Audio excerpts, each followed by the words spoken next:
Let's call to order the weekly Carroll County Commissioners meeting of March 29th, 2017. May we start with the Pledge of Allegiance. I pledge allegiance to the flag of the United States of America and to the republic for which it stands, one nation, under God, indivisible, with liberty and justice for all. Maybe we could speed that up to 78 RPM instead of... Well, you know, there's something else about that. The punctuation has been used by people who recite it. When it gets to the part where it says one nation under God, people say one nation, they pause, like there's a comma there, under God, but it's really supposed to be one nation under God. When I first said it, I don't think there was under God in it. No, there wasn't. No, there wasn't, but what they did is when they added it, the comma in there, it isn't there. So people, when they say it, pause when they shouldn't. It's okay, the words mean the same. I'd say it at the pace I said it at school, and we always had somebody on the PA saying, so we always said it, you know, I'm yes. sure you've got a good read. But I'll try to speed it up. Well, I kind of like your cadence. Well, I like to think about the words. Yeah. Yes, true. Okay. All right, the meeting minutes from March 22nd, 2017. Do I have a motion to accept those?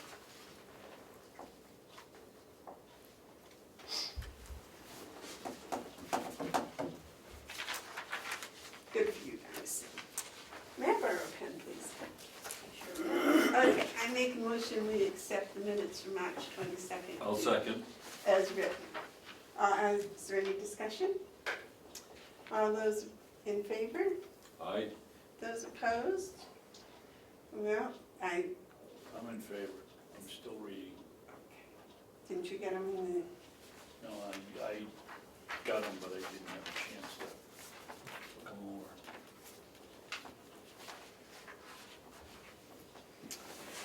But as usual, they're excellent, so we...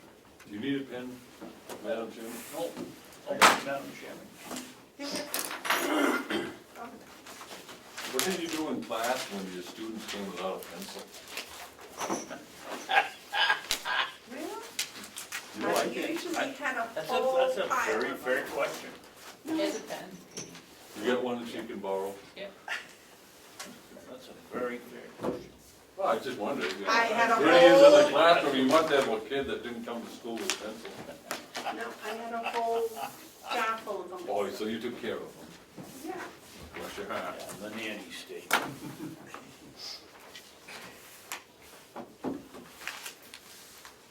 Did you get those signed yet? Yes. Oh, I see. Read nothing on it. Go ahead, I'm sorry. What are we doing? You can sign it, but I signed it. I put my note on them.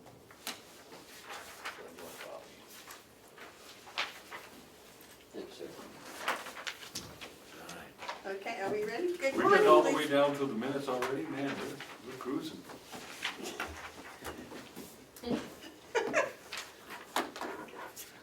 Good morning, Lisa. Good morning. Lisa has a contract for us to review. Yes, sir. You can do public input? Oh, public input. Yeah. No public. Yeah, they can talk later. Okay. Lisa has a contract for us to review? It's one page of a contract, a 5-year contract that is in existence. It's the tapestry portion of the Fiddler contract. And Tapestry has been a program that we adopted last summer with going online, where people from far away can go in and use a credit card and print out a copy of their document, search and print. It produces revenue for the county. It doesn't cost us anything. It's a part of the package deal that we have. Fiddler has been offering this, I understand, since 2006 to other counties. and they haven't raised their price until now, and they are requesting that all the counties all over the country that they deal with are going to raise their prices. So what it means for us, because the contract says that any increases are proportional, it means that the county portion also is raised by a quarter for copies and 50 cents for searches. So I don't see a problem with this. I recommend that you sign it, because the Commissioners Board signed the original 5-year contract. I brought it to you to see if you can sign. And this is actually an increase in income, right? It's an increase in income at no additional cost to the county. Question? Yes. Lisa, this tapestry one, is that the one we had a lot of questions about the watermarks on? Getting copies and having the watermark be the original? People can't take screenshots. This doesn't have anything to do with screenshots. This enables people to actually pay for a clean copy from afar without having to have an account with us. So this is the ones that didn't join the club and have an occasional. Right, an occasional use, like if somebody lives in Alaska and whose mother lives here and they need to get a copy of her deed, they can use their credit card and purchase the copy through. And what were the old rates? The old rate was $5.95 for a search. It's going to $6.95, and the old per page copy rate was $2.50 per page, and it's going to $3. How much revenue do you anticipate this might generate? We've only been using Tapestry since August, and I can tell you the figures of what we've, It's roughly $900 since then. And, Right, Lisa, around there? It's a month, isn't it? In 6 months? well, this past February was $939 that it earned. Now, there's the proportional split, so we earned less than half of that, but still. Mhm. In 2016, we earned $2,584 All from, up, from that- August to December, was that our share? yes, And this is no cost, it doesn't, this is all revenue that's that's right. pretty much based on what we're doing anyways. That's right. This is just an extra level of service that brings us revenue. That's right. Yes, sir. I wasn't finished. Oh, I'm sorry, Well, you didn't know. but I interrupted. What was the second, first one, $5.95 to $6.95 was for search. What was the $2.50 to $3 for? Copies. And why are these copies any different than Because there's, running this through the because machine? it pays for the use of a credit card and for this service. Well, It's different. You can buy a copy from us here in-house for $1 a page. Right, But this is for the ease of getting it instantaneously and for using your credit card. That they're paying more. so, They print it out at home, right? That's right. okay. It's not the local law offices that are using this service. It's the occasional user. Well, it may be occasional, but when we start picking up $2,500 is our half. What is the percentage, 50/50 with Fiddler? No, we get $2.75 for a search and $2.50 for a copy. Wait a minute, we get two what? $2.75 for the search Yep. and $2.50 for the copy. Is that the new proposal? That's the new proposal. Right in the document, sir.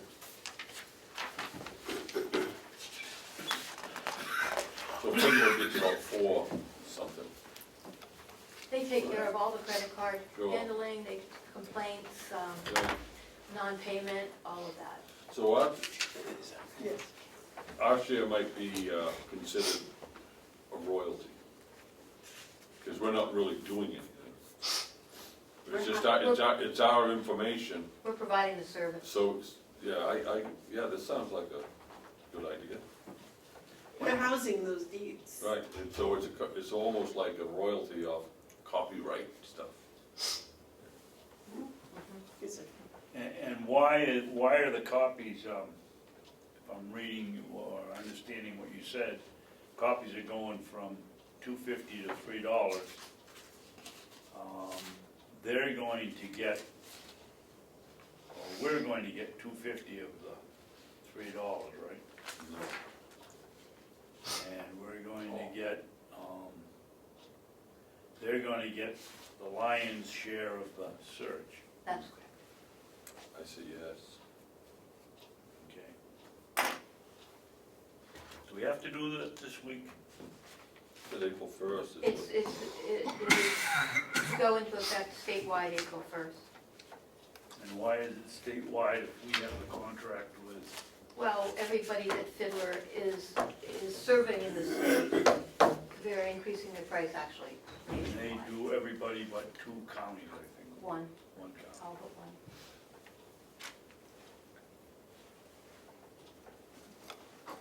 I don't see any reason not to do this.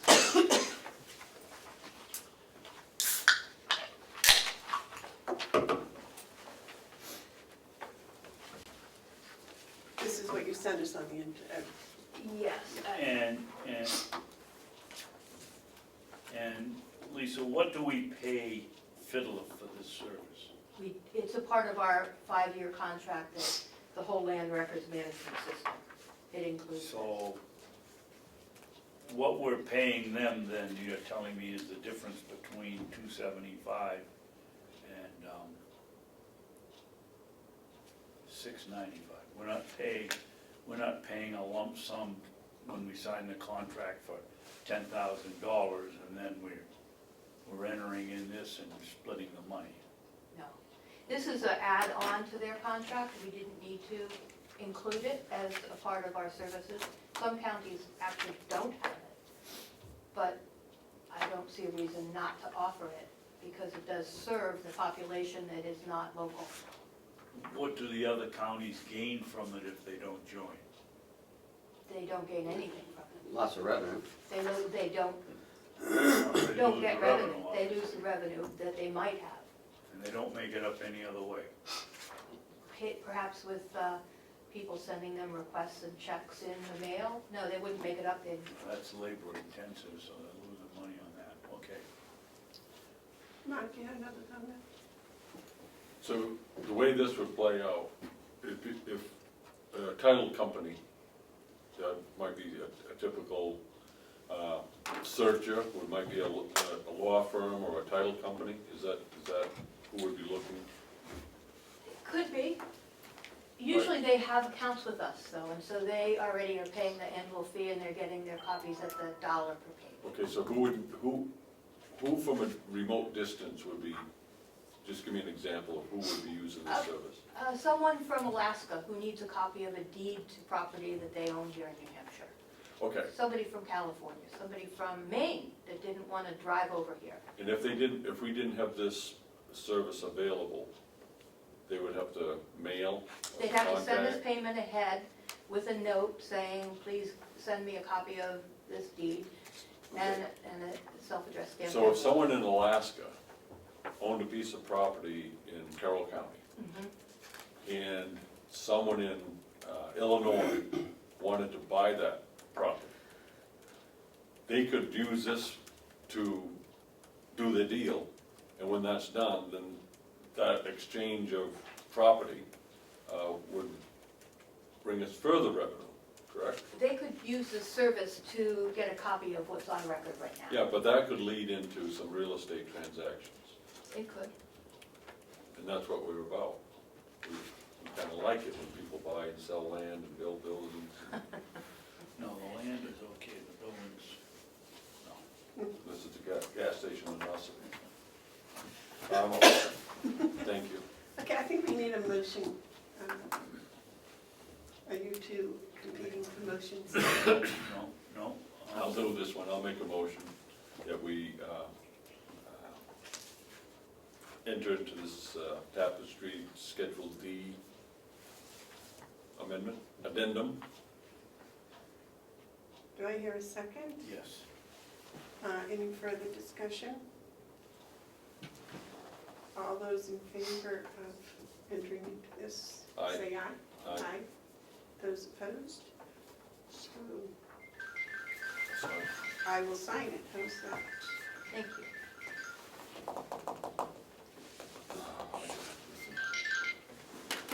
One of those says often. I got it. Is that the one place I sign it? Just one page, yes. Oh, yeah. Thank Madam Chairman, could I ask for a 10-second recess? Yes, You can't walk to that door in 10 seconds. Probably not. I'm sorry about this, 10 seconds is up. but. Oh, you can go ahead, I'll do that. Yeah, sorry about that, I apologize. Okay, moving along.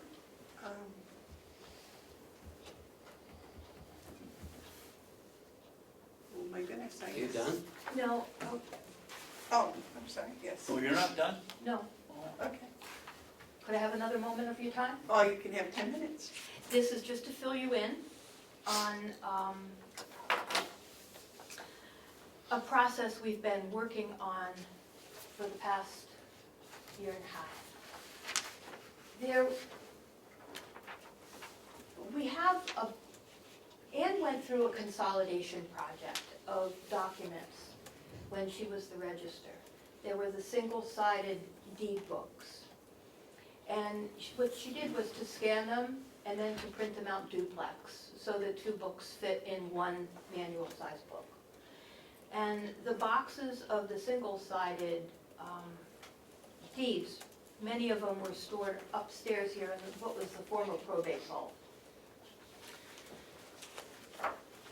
We've been going through them and making sure the scans are good and are now ready to store them in proper location. We don't really have housing for them. We have 350 of these 500-page books.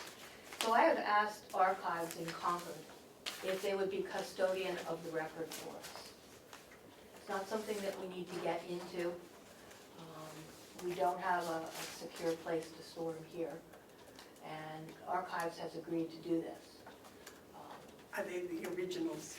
They are the official records. So I wanted to bring that to you and let you know that this was my plan.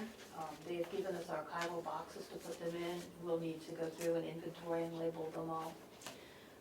And I was going to ask if we could have them delivered down there in our van to the Archives and they're willing to keep them for us. If they're our record, they're just taking custody, so it would be up to us to give approval for anyone to utilize them. Do they charge us for No, this? not at There all. is no charge. No charge. Part of their mandate is to help out store official record. So the only expense to us would be, other than your time, moving them down there. Yes. Ken, is that a possibility? Yeah, I met with Lisa yesterday, and there are a lot of boxes down there. I mean, there's a lot of boxes. Yeah. And she's right. We couldn't store those things properly. I think it's a great offer from the state, and I wholeheartedly agree with her. And we would have our people bring it down if you feel comfortable with that. Yes, I do. So we would have the van available to move them. Well, maybe not a van, but we have something. We have a box truck, actually. Oh, okay, I was gonna say, I'm not sure I want to put them in the back of my pickup. No, it's many, many boxes, I can tell you. Yes, sir. I don't know, because I don't want to put mulch hay in the back of your pickup. I'm sorry.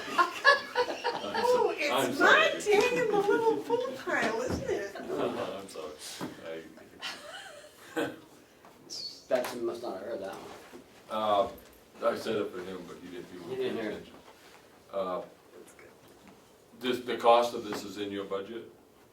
For what, There is no cost except what Us labor labor. cost? us, yes, it is. And these records were not being well cared for where they Right. were.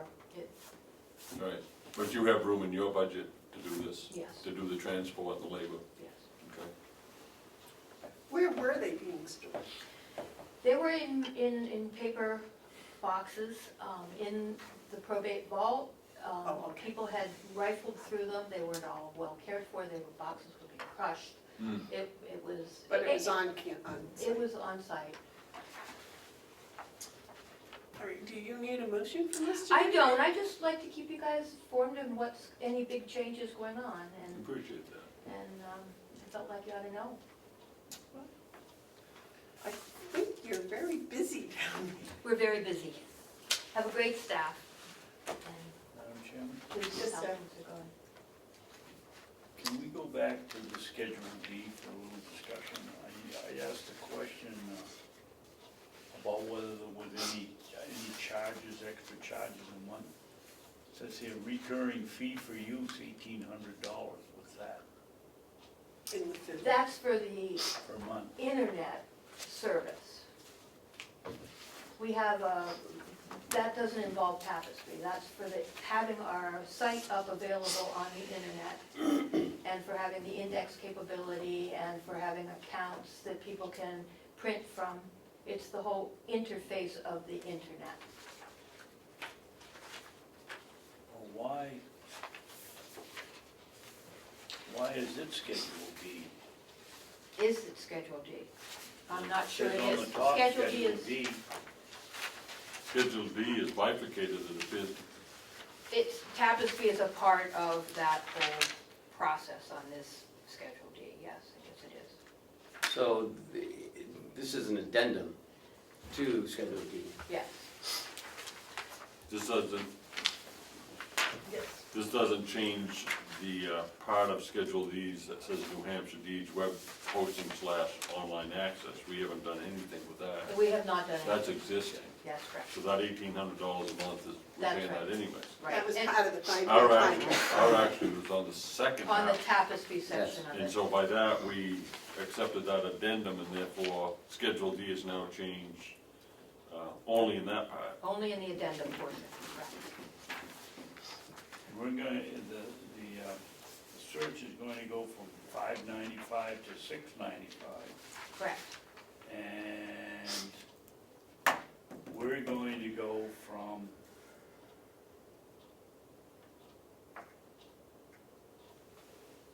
how much are we increasing?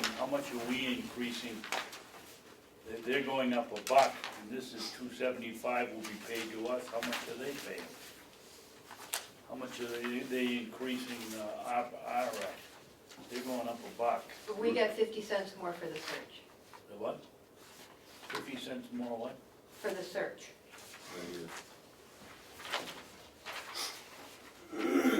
Last page.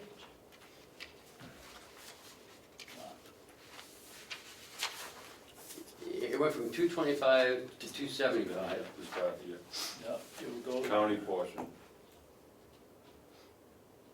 Carroll new portion, Oh, okay, so we're gonna pick up 50 cents and a quarter. 50 cents in a quart. Okay, thank you. In the future, could we, Lisa, get this stuff ahead of time so we can look at it?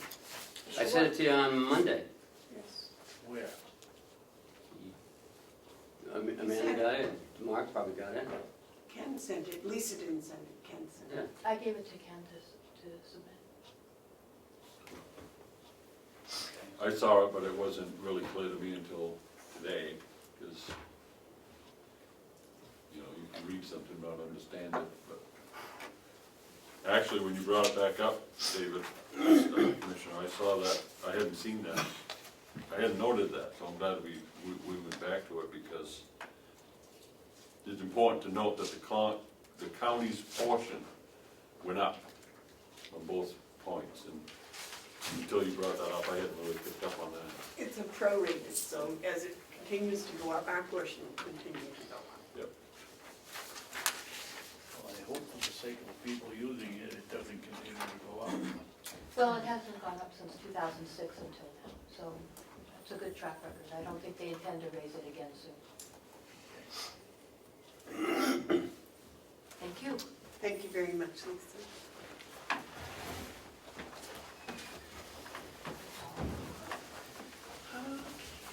Okay. I'm not sure that this next one shouldn't be non-public on the basis of security. Ken? Yes, sir. Dominic, you want to join us, please? Is there any chance that this should be non-public since I we're just- talking about coverage of, I just talked to the sheriff. If he feels there's any safety or security, he will stop you and we'll go to non-public. At any point. so that basically I could say good morning. No, you can, I like, wait, Yes, sir. flow of conversations, we're either in or out, I don't like breaking away. Is there a provision in the RSA that allows us to go into non-public on safety and security? Yes. Okay, so if we are going to go into it and we get into that part of it, and we have to stop the flow,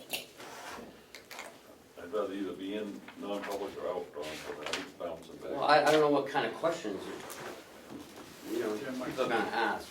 I mean, if we don't speak about details of Yeah, when, coverage and right. times, dates, when they are, what the date is. then there's no, should be no issue. Just keep it. All right, okay. Okay, Dominic, I guess we're going to start with the Tamworth, or the Eaton, whichever you prefer. Okay. Tamworth, I just received an email from a member of a committee that was selected at their town meeting, apparently, to review the, I guess, reincarnation of the Tamworth Police Department. That's how I put it. So they've asked for some information from me to help them with that thought process. And it's basically how we are doing the towns of Albany and Eaton, and also some job descriptions as far as ranks. So they are looking to try and fulfill the full police department like they had it, so whether or not they're gonna go away from that later, I don't Yeah, I know. Get an understand. oversight. We were going to take care of their police for 90 days. Are we still doing that? Taking care is That the wasn't, wrong word. I'm sorry.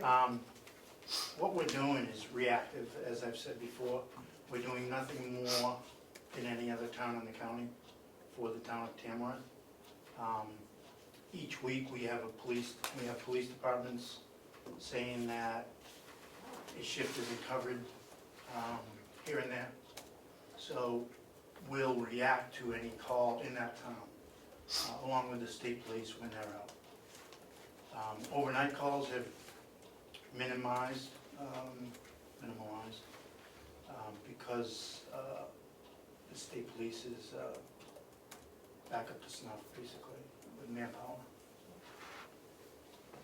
You had a question? Yeah. I got a few questions. This committee that they set up, when do they expect to have some results? I was told possibly by June, Okay. whether that. And you can guarantee us, Sheriff, that you don't have any deputies going into Tamworth on a regular basis? Yes. We're not in I'm not sending a car into Tamworth and say, hey, patrol here for the day or hours or whatever. The only time they're in there basically is serving papers, or they're answering a call that came in and no one is out, as many other towns have. Well, you know, that's what I think is wrong. I mean, they have, my understanding in Tamworth is they have one policeman. He lives in Wolfboro, 45 minutes away. why are we in Ossipee that has a full complement of police officers, or Conway, paying, I don't care whether it's a call or not a call, it's still, we're doing the police work for Tamworth, and they should, with 90 days, and we should be charging them either the time they go over there every time for a case at the duty rate, or not servicing them. You know, we're not in the business to do the police work in every one of these towns. They should have their own, or pay us to do it. I'll strongly disagree with that, but, Go ahead. we are in law enforcement in the county, so we have to, the calls, majority of 911 calls come into our office for the county, so we cannot answer that call if there's no one help. We also assist the towns, Conway, Wolfboro, Moultonboro, whenever they ask for help. So Yeah, to but say how that, often do they ask for help, Dominic, Whether you when they have a full police force, and these people don't? I would say more than you probably want to believe, but Okay. I'll leave it at that. I'm not gonna get into whether you should be doing this or that, that's your job, and I think you do a fine job with that. But I think Commissioner Babson raises a good point. We're paid money from the town of Albany to patrol, and I know that the people in Albany, from ones I talked to, are very happy with the service they're getting for the patrol, and that's good. But they're also paying for it. We're going to be discussing a similar situation with Eaton. I put those two towns in a similar category that I might put Chatham or Hart's location. But it does bother me. It does bother me that, and I'm going just on what I'm reading about the Tamworth situation, which is pretty sour. I know you did an awful lot for Jackson, but Jackson got into the business of fixing it themselves, and I think that worked out well, and I commend you for that. But Tamworth seems a little bit, I don't know, I hesitate to say too much about it, but I'm concerned that they haven't solved this problem, not only in 90 days, but probably over in a year's time they haven't done it. And from my understanding of this committee, they're going to do whatever committees do in the hopes of trying to reestablish a police department. So, in effect, when they say they're going to reestablish the department, they're basically admitting that they don't have one, or one to their satisfaction, and therefore the need for patrols is placed upon the county. And again, I know you have to respond, and you should respond. That's what people expect, regardless of what uniform, if it's a sheriff, state police, so we'll. But I do think that Tamworth is dragging their feet. They've had plenty of time, and I know they got some legal cases, and now they've got a political situation where they have a committee. I'm not going to disrupt anything, but at this point, I'm just going to say I'm really concerned that the impact on the rest of the county for Tamworth's tardiness in solving their problem is starting to be a problem. Okay. I don't quite see it like that, but Well, I know you wouldn't, because you have a department and you have a service and you do a great job with that. and I think with the. But my problem is that people in other towns of the county may be, and eventually there will be, paying for services that Tamworth's getting, and Tamworth's not paying for it themselves, like Albany pays for their patrol. Dominic, would it be possible to go back over, say, the past year and tell how many calls that you've been asked to answer in each of the different towns in the county? So we could get an idea, so that we can say, no, Tamworth is in the normal realm, or no, Tamworth, we're having to go there 5 times as much, and then that'll give us a little more facts to say, you know, it's time to do something. I can make that easy.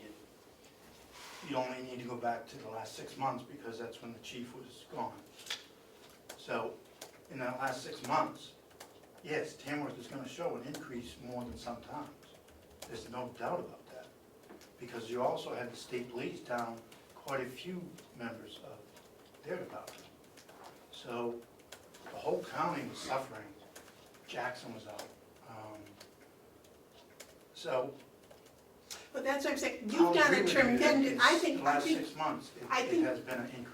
I think you and your department has done a tremendous job in picking up the slack, both for the state police and for the towns that were having some problems.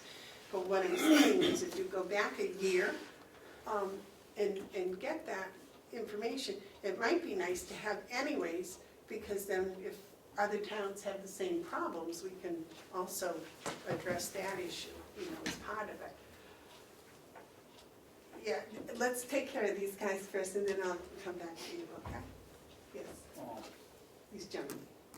The first thing I wanna say is my comments, Dom, don't reflect on the job you've done. I hope you No, understand. I realize it. But you know that I one of your ardent supporters. You've done a tremendous job. This is just a philosophical difference in public safety. This committee that they've set up, from what I hear, isn't planning to go into effect till after the next town meeting or somewhere in the fall. I mean, this just can't continue. People aren't willing to pay for Tamworth service, yet you have to go. I don't have any problem in Albany, and they have a meeting until we make the calls, and this is the same as gonna be in Eden. But you just slough it off and count on other counties, other towns in the county that are have their own police force, and now, I think is a very slippery slope. I don't think it really requires us to have a report on how many calls you made. That's all good information, but that really isn't my point. My point would be, along with Commissioner Babson, it's a philosophical point of this, philosophical view. It seems to me, I'm gonna put it in, it seems to me that Tamworth, for whatever reasons, are unable to take care of their own situation. And as a result of that, we, of course, will do what we can to help the citizens. And again, this isn't a comment on what you do. I think the commissioners, I'll go off this, are concerned that Tamworth isn't paying its fair share, and the burden of you doing extra for Tamworth is not borne by Tamworth, it's borne by the county. That's not really service related, it's philosophical and budget related. I don't like it. I don't like it when I see lawyers involved like they are, and that's always slows it down. And as it slows down, the 90 days is now 6 months, and probably another 90 days. So it hangs out there as something that isn't quite copacetic. But I would in no way disrupt what you're doing. But if you do get a chance to talk with the powers to be in Tamworth, you might express to them that there is some concern that their slowness in remedying the situation is starting to get the attention, or not starting, has got the attention of the commissioners, in that we don't think it's appropriate that the county bear the cost of their slowness. But That's the only message I've got. I'm not sure that's Dominic's job. Well, I I don't know mean, who else he's it doing would his be. job, I'm thinking maybe it's It's our job. It's maybe our job to contact the selectmen and tell them Okay. that we gave Dominic 90 days to straighten this up, and we're not willing to sit into another Well, 6 months. I don't think we can say that to the sheriff. The Constitution, he can go down to Keene and arrest people. His jurisdiction is statewide, so, I'm not Well, gonna. then, I don't think we're gonna tell him not to go, but I think we should notify the powers to be in Tamworth that, there is a cost involved. Maybe the question would be, when do you think you're gonna get your police department up and operating in such a way that you don't have to depend on the county to do patrols? This is one I wouldn't feel badly about making a motion, that we give Tamworth another 30 or 60 days, or we're gonna start billing them at the Again, I duty think, rate. I mean, it was 90 days, Tom, we agreed to that a while again, I back. think, Nothing's changed. well, since then, you've had the powers to be in Tamworth change. So I think you will see a movement in the town of Tamworth towards fixing this one way or the other. So you've had a major change in selectmen power. No. So, And There's been a major Dominic, change isn't here it? too. And you're not doing patrols up no. and It's that's just another thing you reactive. have to That. understand. Just But if we react. go up there and if he sends a deputy up there and arrest somebody, they're doing, which they wouldn't ordinarily do because the town had their own police department. If they have a car accident, they need more assistance at the accident scene, that's one thing. If they're sending somebody up there to arrest another person because they don't have a police force to do it, I But see you- that. That's not true, because there are not many police departments in this county that are 24/7.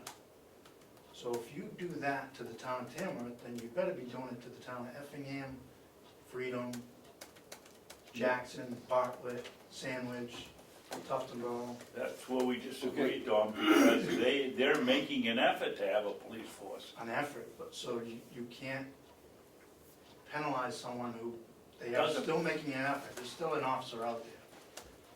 Okay. Obviously, they had a situation that was out of control, that has happened. They're trying now to remedy that with new people in the mix. And form a committee, I think that's a good thing. Yes. So if I'm hearing it through a different set of ears here, what you're saying is there is no issue with the county sheriff's department based on the problem that Tamworth has. You don't really need, I mean, what's the problem? If you're not patrolling, you're just doing the same thing for them that you do for any town, so what's the issue? That's kind of been my argument. Okay, all right. They have an officer on 40 hours a week. 40 hours a week, yes. My understanding. And Effingham's got the same, Effingham is a 2 full-time person and I think a 2 part-time person. so they don't have They don't. 24/7. No, They do take call-out. Tamworth has taken call-out, didn't take call-out. What's call-out mean down After hours, after. there? Okay, yeah. But again, each town during different occasions, that has happened. Except for the calling Molten or Wakefield, they are 24/7 in Ossipee. This is, but they still go to Wakefield. Yes, and we still help all of them. well, this is good conversation because we have Albany that requests, pays for and receives. Because they want But dedicated patrol, which they don't have. but we also have a town, I'll say Chatham, that there's been no request from that town for patrols because it's a different demographic. But you still respond to anything that's going on in Yes. Chatham, but Chatham isn't looking for patrols. No, when they want something, we did do a detail out there, provided an officer for their town meeting, which they requested. So that will happen in any town, so. So the situation with Tamworth isn't costing us anything yet? Other than whether they had a police department or not, it's not costing us? Okay, then now we get down, all right. That's a trick question, because I don't mean put it to them be a back trick. to a 3 or 4 man department, obviously it's a different case. You're gonna be potentially called less. With one person, the potential is there to be called there more. Mhm. I mean, that's just, It's not a good arrangement. I don't know how to fix it, but it's not a good arrangement. Because it's based on perceptions and understanding. at this point, it would not be a bad idea maybe for you as the board to go to the board in Tamworth and have a sit down and say, what time frame are we looking at? Instead of ordering a time frame and then zinging them with a bill, you're not gonna get paid. Damon has been very patiently waiting. He has a I am question. a resident of the great town of Tamworth, and I have been following the situation very closely, and I do know that we have money in the budget for another officer, which is sort of a chief position. So we're gonna have another officer on, another person on board, so we'll have two. We are trying to determine what the right level of enforcement is for the town of Tamworth, and that's what the committee's all about. I think their recommendation is gonna be in the spring, and then the next opportunity we have to do something about our level of coverage would be in March of 2018. And then I'm gonna get on my soapbox as a Tamworth resident here and say that other towns choose to have a police department. Like, the town of Tamworth is not forcing the town of Ossipee to have 24-hour coverage, we're not forcing Comeau to have 24-hour coverage. You guys could get rid of your police departments and rely on the sheriff. I would say that, you know, the county's always made the argument that other towns like Conway choose to have a dispatch center.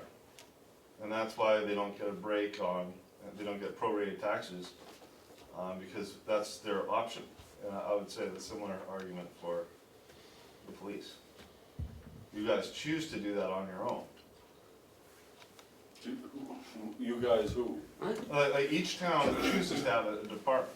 right? Now, the county exists independent of that.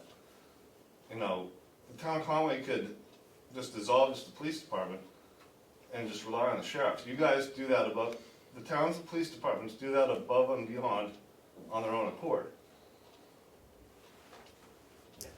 In many states, many counties depend on the sheriff's department. There are no in-town police officers. So I that's- believe just over the border in Maine has the same situation. So that's another way to look at it, and I would say that's a defense that It's in the Tamworth would have. Constitution.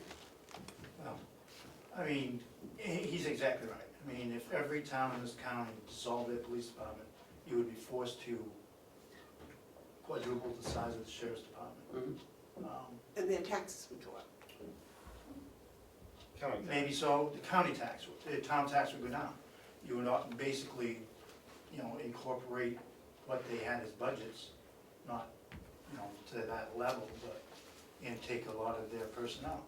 So I mean, it has been proposed before, and you're right, most of the country is set up that way, and our constitution is set up that way.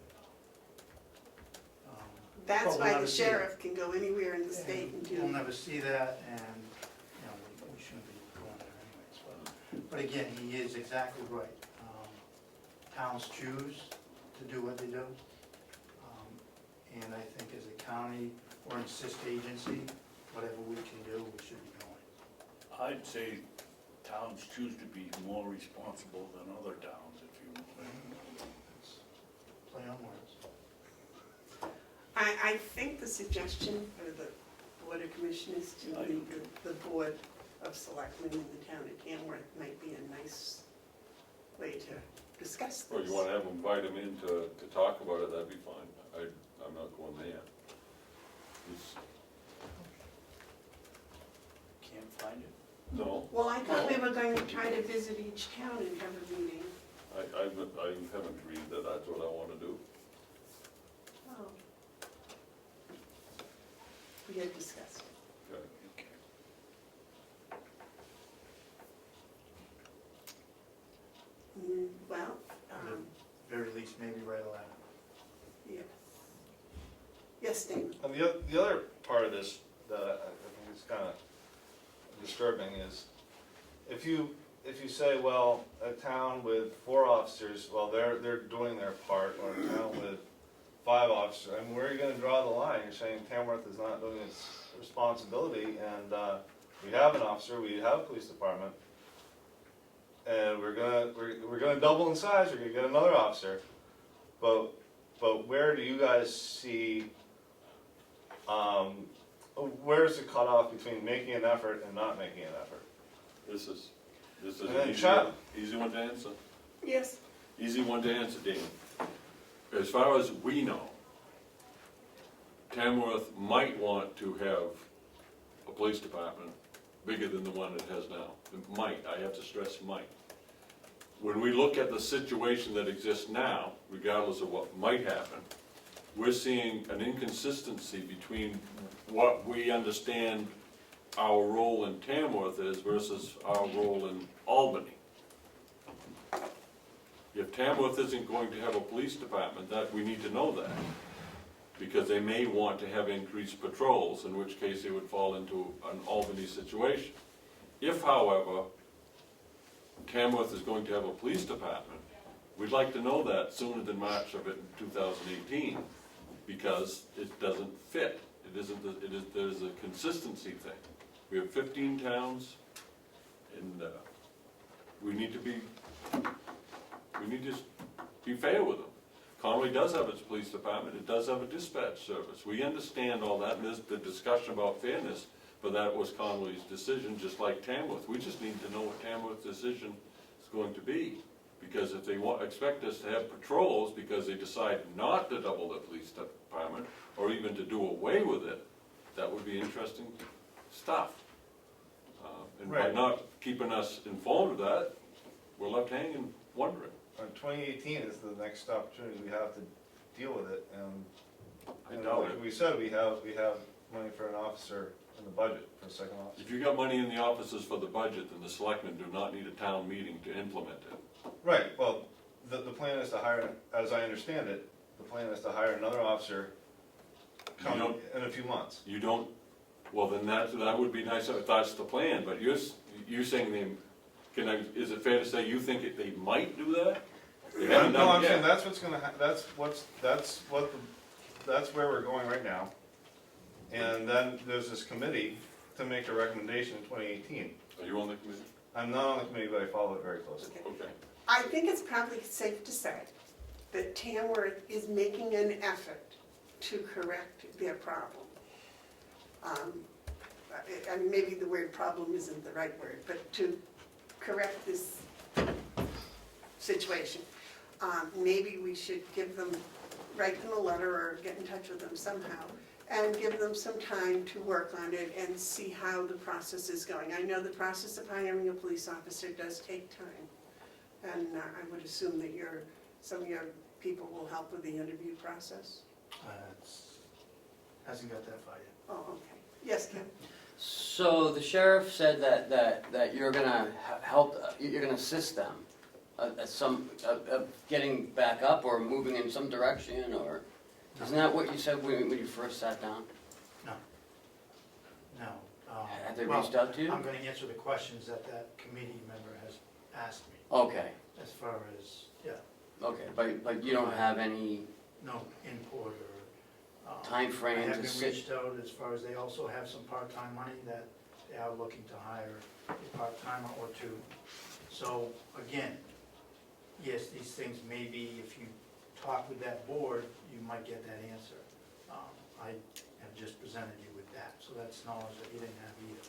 So they are definitely making an effort to get some more than what they have. I think that's a positive thing, yes. But I think what we should do is have Ken write a letter encouraging them, tell them we understand that they're looking to fix this up the way that they want it, and we're supportive of that. We'd like to have some idea of the time frame. A nice letter with vanilla in it, just to ask them to tell us where they're at this point in the planning process.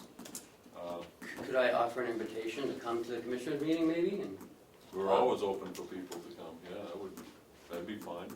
But I don't think it has to be a letter that's sharp in any way, it's just, we need to know, for our purposes, what's going on. Because we're gonna be talking about another town, Eaton, that's looking to have patrols.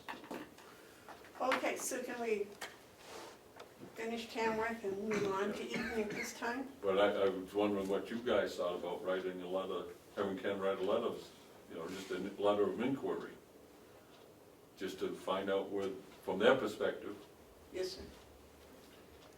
My thought is, this hasn't started today. I asked Dominic we argued over, I wanted to do it 60 days and they begin to pay us, or we agreed at 90. That had to have been December or November. Now they're gonna go to March of 2018 before they do anything? No. I don't They're think gonna that, write a letter, but. I don't think that's accurate. I don't think they're going to March of I 2000. believe, Well, I was told June that they're hoping to have some type of change. Either a full-timer or some part-timers or something. Right now, they're looking for part-timers. Yeah, well, Well, I think we write a letter, but, I don't think we want to put a lot of pressure on them to hurry. I think we just need to say that we're anxious to know what they're doing. I wouldn't say they'd hurry, I'd go the other way.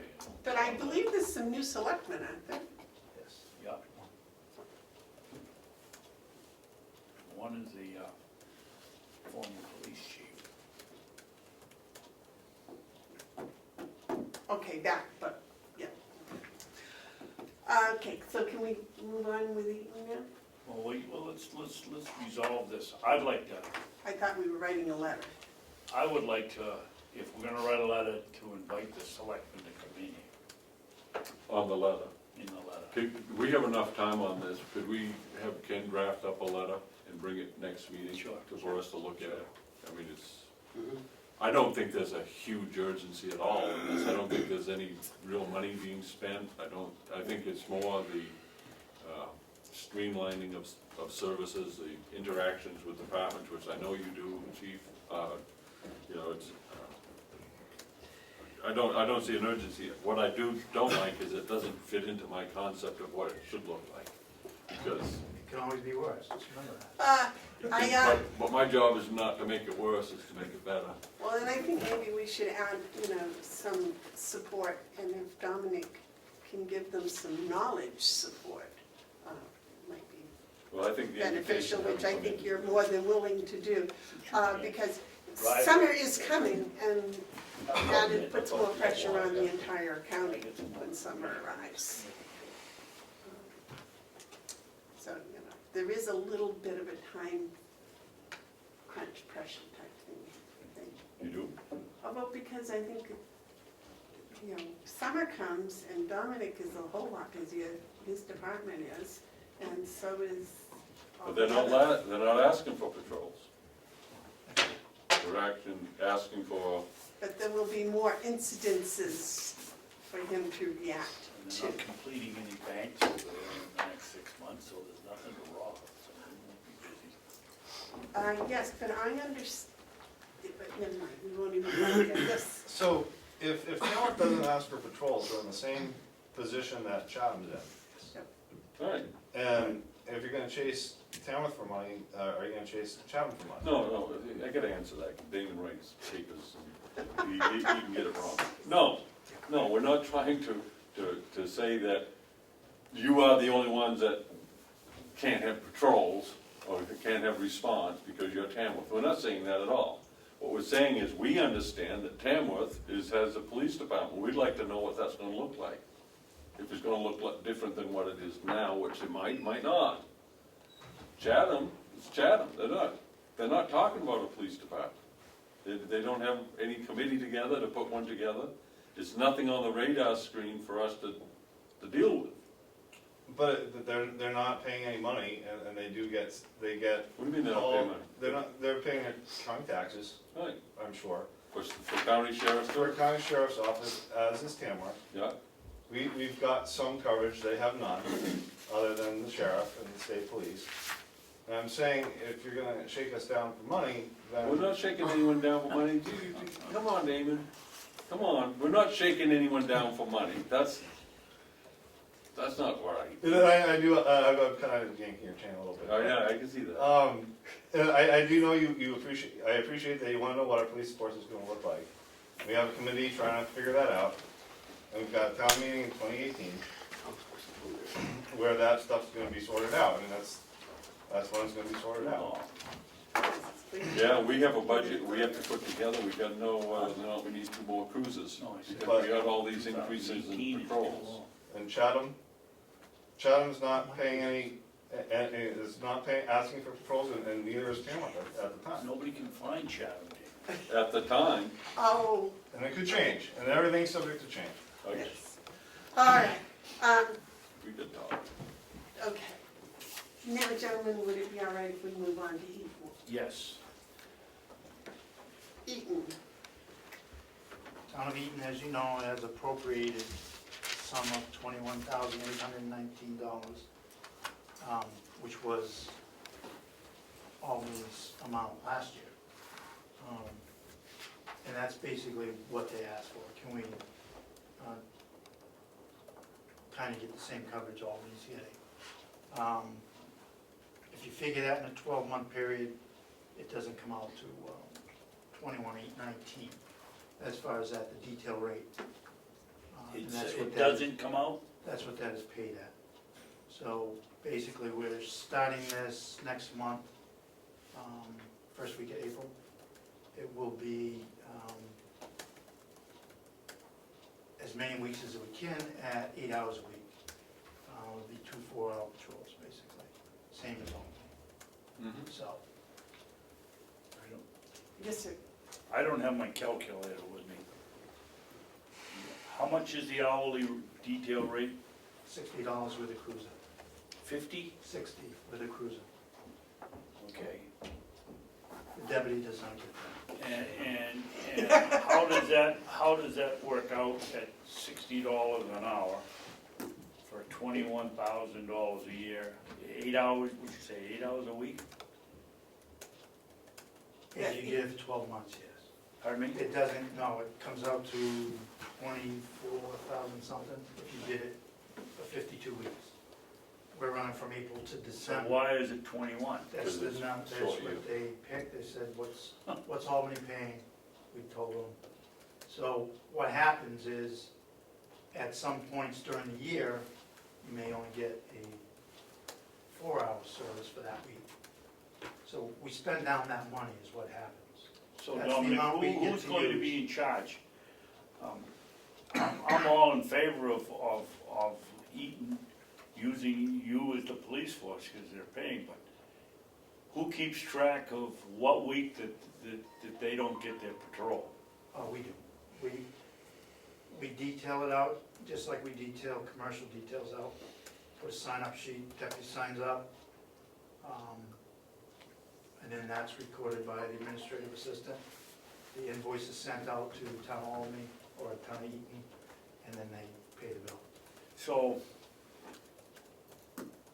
why wouldn't we be better off, instead of saying it's $21,000 a year, saying it's $60 and you can have the service as much as you want? Because they have to appropriate an amount of money. And they haven't? They did, at $21,819. So So we will work They're, that. they're not tied to the 21, that's just all they've appropriated. If we wanted to say, okay, we'll charge you $60 an hour, can't exceed $21,000 for the year, I mean, they may get periods where they don't, I would think, that there's a slow time that they maybe don't want us in them. No, as consistent as we can, it will be 8 hours a week. I've spoken with them, 8 hours a week? yes. Yes. Yeah, I think we need to go with the lump sum. If you start doing hourly billing, then it's gonna be really problematic. And if you have a hourly bill not to exceed, they could say, well, we want you to cut back in the last few weeks in December because of the budgets. That's not a good, I wouldn't suggest doing it that way. If I was on the Board of Selectmen, I'd wanna have that set number, and that's all it was gonna be. And it was going to be that, it's based on the rationale of 8 hours a week, not for 52 weeks. The formula's 52 weeks, but you're going from April to December. December. So that's why it's not 24. So I'll make a motion, do you need a motion? Yeah. No, Okay, so let me ask this question, how's that revenue, what do they, when they pay, do they send a check to the county? to the sheriff's office, and we submit it to the Okay. business office. Thank you. And it is offset revenue and expenditures. Yep, just like Albany. You'll see them separate on the Albany and Eaton. Yeah, The expenditures are in one line yeah, together, so. yeah. Yes, sir. Dominic, the $60 an hour for this detail, when does it start? I don't mean when are we gonna start it? Today is a detail day. Your deputy has to drive up there.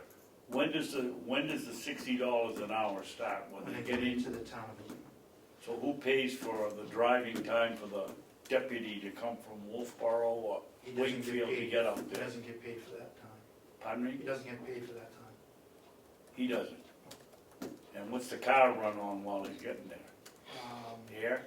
Wish gas. I mean, it mounts, all of these things amount to, when you, No, and if it's that's only something one time for a wedding or something, fine, but when you're doing it you're gonna do it 8 hours a week for 52 weeks, that's an expense. So it should be built into either it starts with $60 when he gets there and 25 while he's driving there. I mean, there's a cost to running that car, because I can tell you, the heat's on or the air conditioning's on or whatever, and we're not getting paid for it, and it's the same on all of these Well, it's- details. You're not getting paid from wherever that deputy's coming from. Well, we should But be. you are getting the $5 an hour above just having a deputy there. $5 is figured for the cruiser use. Do the deputies take the cruisers home at night? Yes. They're on call every night.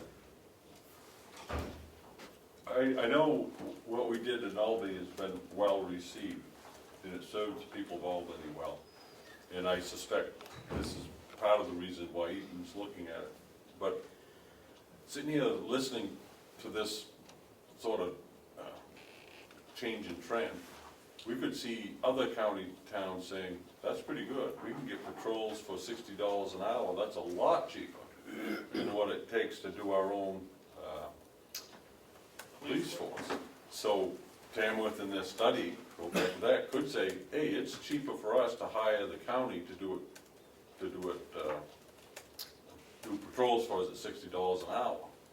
So I guess I would say at this point, I go along with Eaton, but I think we gotta start looking at this trend, if it's an emerging trend, what type of strain that's gonna put on the county if other towns start seeing that this is a pretty good deal budgetarily wise, because I'm thinking Conway Police Department, which does an excellent job, is expensive. I don't think we'd ever do it, but you see what I'm saying, is if we're going to start looking at the sheriff's department in an emerging trend that's different than what it's been, I think we're gonna have to maybe have conversations ongoing as that might develop. Do we In need, other words, if another town comes to you, you come to us before you set up an arrangement with them. If some other town was to say, we'd like, Yes. because I'm not sure the $60 is the right figure, and the reason for that is opportunity cost. You got to put in enough in there so that you're able to respond on that, in that particular light.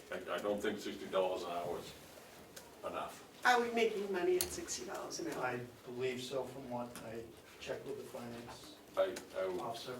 I would say we are at the expense of other towns. Yeah. Because they're using, you capitalize your department from your county revenues, your cruisers, your weapons, your uniforms, and those are all paid for, and so they're able to be put into service. But when you take that and say, okay, we've already paid for it, we're only gonna charge you this, we're not capturing all the real cost, I would submit. Yes, but you're also not putting an added burden on them too. Not yet, unless you start adding more towns. Albany and Eaton are two, Going by where we're at right now. yeah. Today, But I'm talking about an emerging trend. Mr. No, and that Babson, goes to the fact that, again, if every police department disappears, we're gonna have to change it. Yeah, but we don't wanna necessarily make the decision to have it disappear. If you get towns with departments saying it's cheaper for us to do away with a two-man crew. It would be a different scenario, because then, yes, you'd be taking on more people, you'd have to hire more deputies, and yes, county taxes would go up because of that. And that's why I'm very interested in what Tamworth might decide. They might decide not to have a police department. They might, because they might figure out that it's cheaper based on $60 an hour to have the county do it. I think it's important for us to have them understand that don't count on that $60 an hour being a number that we would charge you. Well, we'd have to We'd have to look at it. keep it. We'd have to keep it so that it would be more cost effective for them to have their own police department, I think. Or else we're making, or else the county's making No, money. Taxes should not, county taxes should not go up. I don't wanna, let me just finish, I don't wanna charge, I don't want it to be a profit center, but I'm saying, what I'm saying is that $60 an hour, you're not capturing, if it gets bigger, you won't be capturing all your costs, you won't. You're probably all right now because it hasn't put a strain on you, but when it starts putting a strain on you, if it should, and Tamworth could put that strain on us, then we need to look at the fee schedule. Not to make money, but not to lose it. $60, we're losing money. County taxes shouldn't go up, they should be offset like you have it in your budget now. Well, they'd only go up if I had to hire more deputies. Right, and if you have to do more patrols, you'd have to. Yes, sir. Commissioner? Well, Commissioner Hounsell was talking about what I'm talking about, the slippery slope. Is it really that, what's the word I'm looking for? Why couldn't Conway say, well, we got a 12-man force, 14, I don't know how many they have. 24, they say we need 36. But we'll knock off 3 at between 12 and 7 at night, because we can get the sheriff to do it for $60 an hour in the meantime. I mean, I can see this thing going to hell in a handbasket. I can't see Conway doing it ever, or probably Wolfboro, but I could see Chatham, Hart's location, But again, Effingham. a scenario like that, I can refuse. Yes, that's what I'm trying to get If I'm to. not doing it myself for our own purposes, I'm not gonna do it for a town without an added, reason or cost. See, this is what happens when you're doing such a good job. More people want you. Well, let me ask you, Drew. It's true. I yes. think this is helping me, Yeah. John, this is helping me out a lot, so bear with me as I get caught up. But what's it cost for, an hourly cost for a deputy with benefits? It depends which one, Well, just pick one, just one, a typical. because again, the What? benefits packages have changed for certain deputies. Is it fair to say it's probably, if you're paying maybe $40 an hour? More. For, Hey, it's probably right around there. Yeah. right, and then, so the cruiser, you're putting 20 on? Yeah, you're not,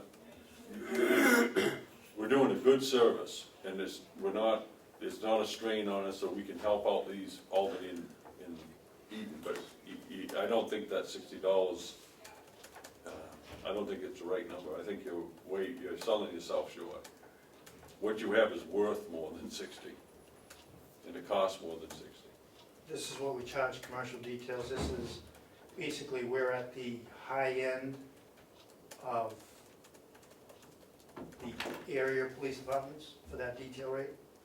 But that's the thing, I don't think it's the same, I don't think patrol is the same as detail. I don't think it's the same thing. You have a control on detail work. You pretty much know how much detail work you can count on in a year's time, roughly. Not so much, But this other, it's not the same thing. You've got, if you have a patrol and they come across something, they could extend well beyond 4 hours, but it's also a different level of skills and expertise. You might be getting it, if you're doing patrols, you'd be doing investigations. Possibly, if any other Unless you towns get- want to join, we should be thinking about a cost analysis before that gets too far. This has been a helpful, thank you. Are there any final questions for the sheriff? Thank you so very much for giving us so much of your time today. And thank you for doing a very good job out there. Thanks. You had to wake up early to come in here this early. You did a very good job. All right, Can you imagine having that discussion with the last two sheriffs? The next, Boy, he's sent here from God. the next on the thing are the accruals discussion. All right. Now, Chuck, please come join us. I have a little class lesson if you gentlemen still are interested, or have you figured out how the accrual system is working? I believe I understand it. You do? I believe I do.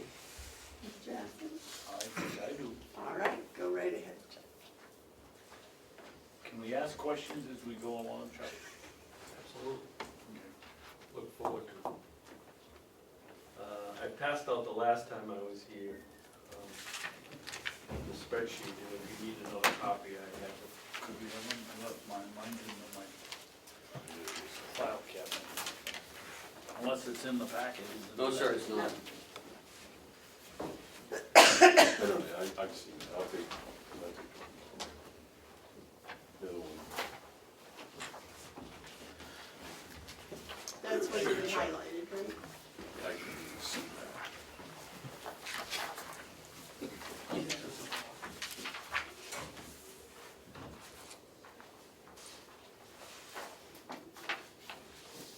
To review, I've highlighted the people who are eligible potentially for some kind of a buyout, if it pleases the board to go in that direction. To backtrack a little bit,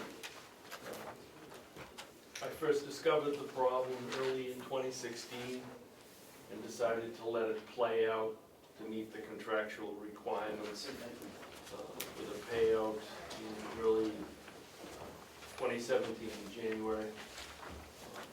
Instituted a change in caps on accrual. And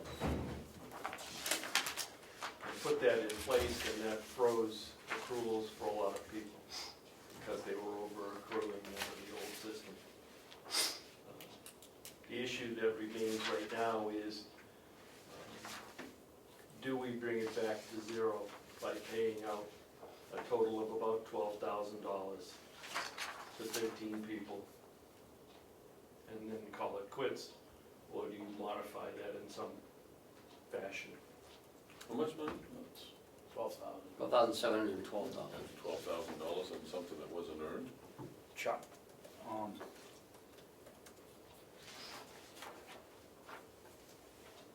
do these people, explain to me how these people accrued hours that they didn't deserve. They accrued over the limit that they deserved because the cap was too high. Wait a minute. Lynn, can I do my little lesson? I think it would really help. Listen, Go ahead, Madam Chairman. Oh, it's only because it's been. we worked hard, so. Okay, in the first one, suppose we have an employee, Mark, who has been working here for 18 years. He's been taking vacations, but he's been Slow down, will you? He's been earning .0963 hours of vacation for every 1 hour he works. So in a year, if he works 2,080 hours, he's earned approximately 200 hours of vacation, or 25 days. Now, not always did he want to take all 25 days. So sometimes he only took 20 days. And he went to the bank and he deposited money in his vacation bank. The vacation bank had a cap, just like your bank has a cap for money. And it was 320 days. Well, he's been here a long time, and he had a full 320 days in that, 320 hours, I'm sorry, or 40 days in that old bank. Chuck came along and he said, well, you know, we're going to rearrange the bank. We're going to change a new cap. No, wait a minute,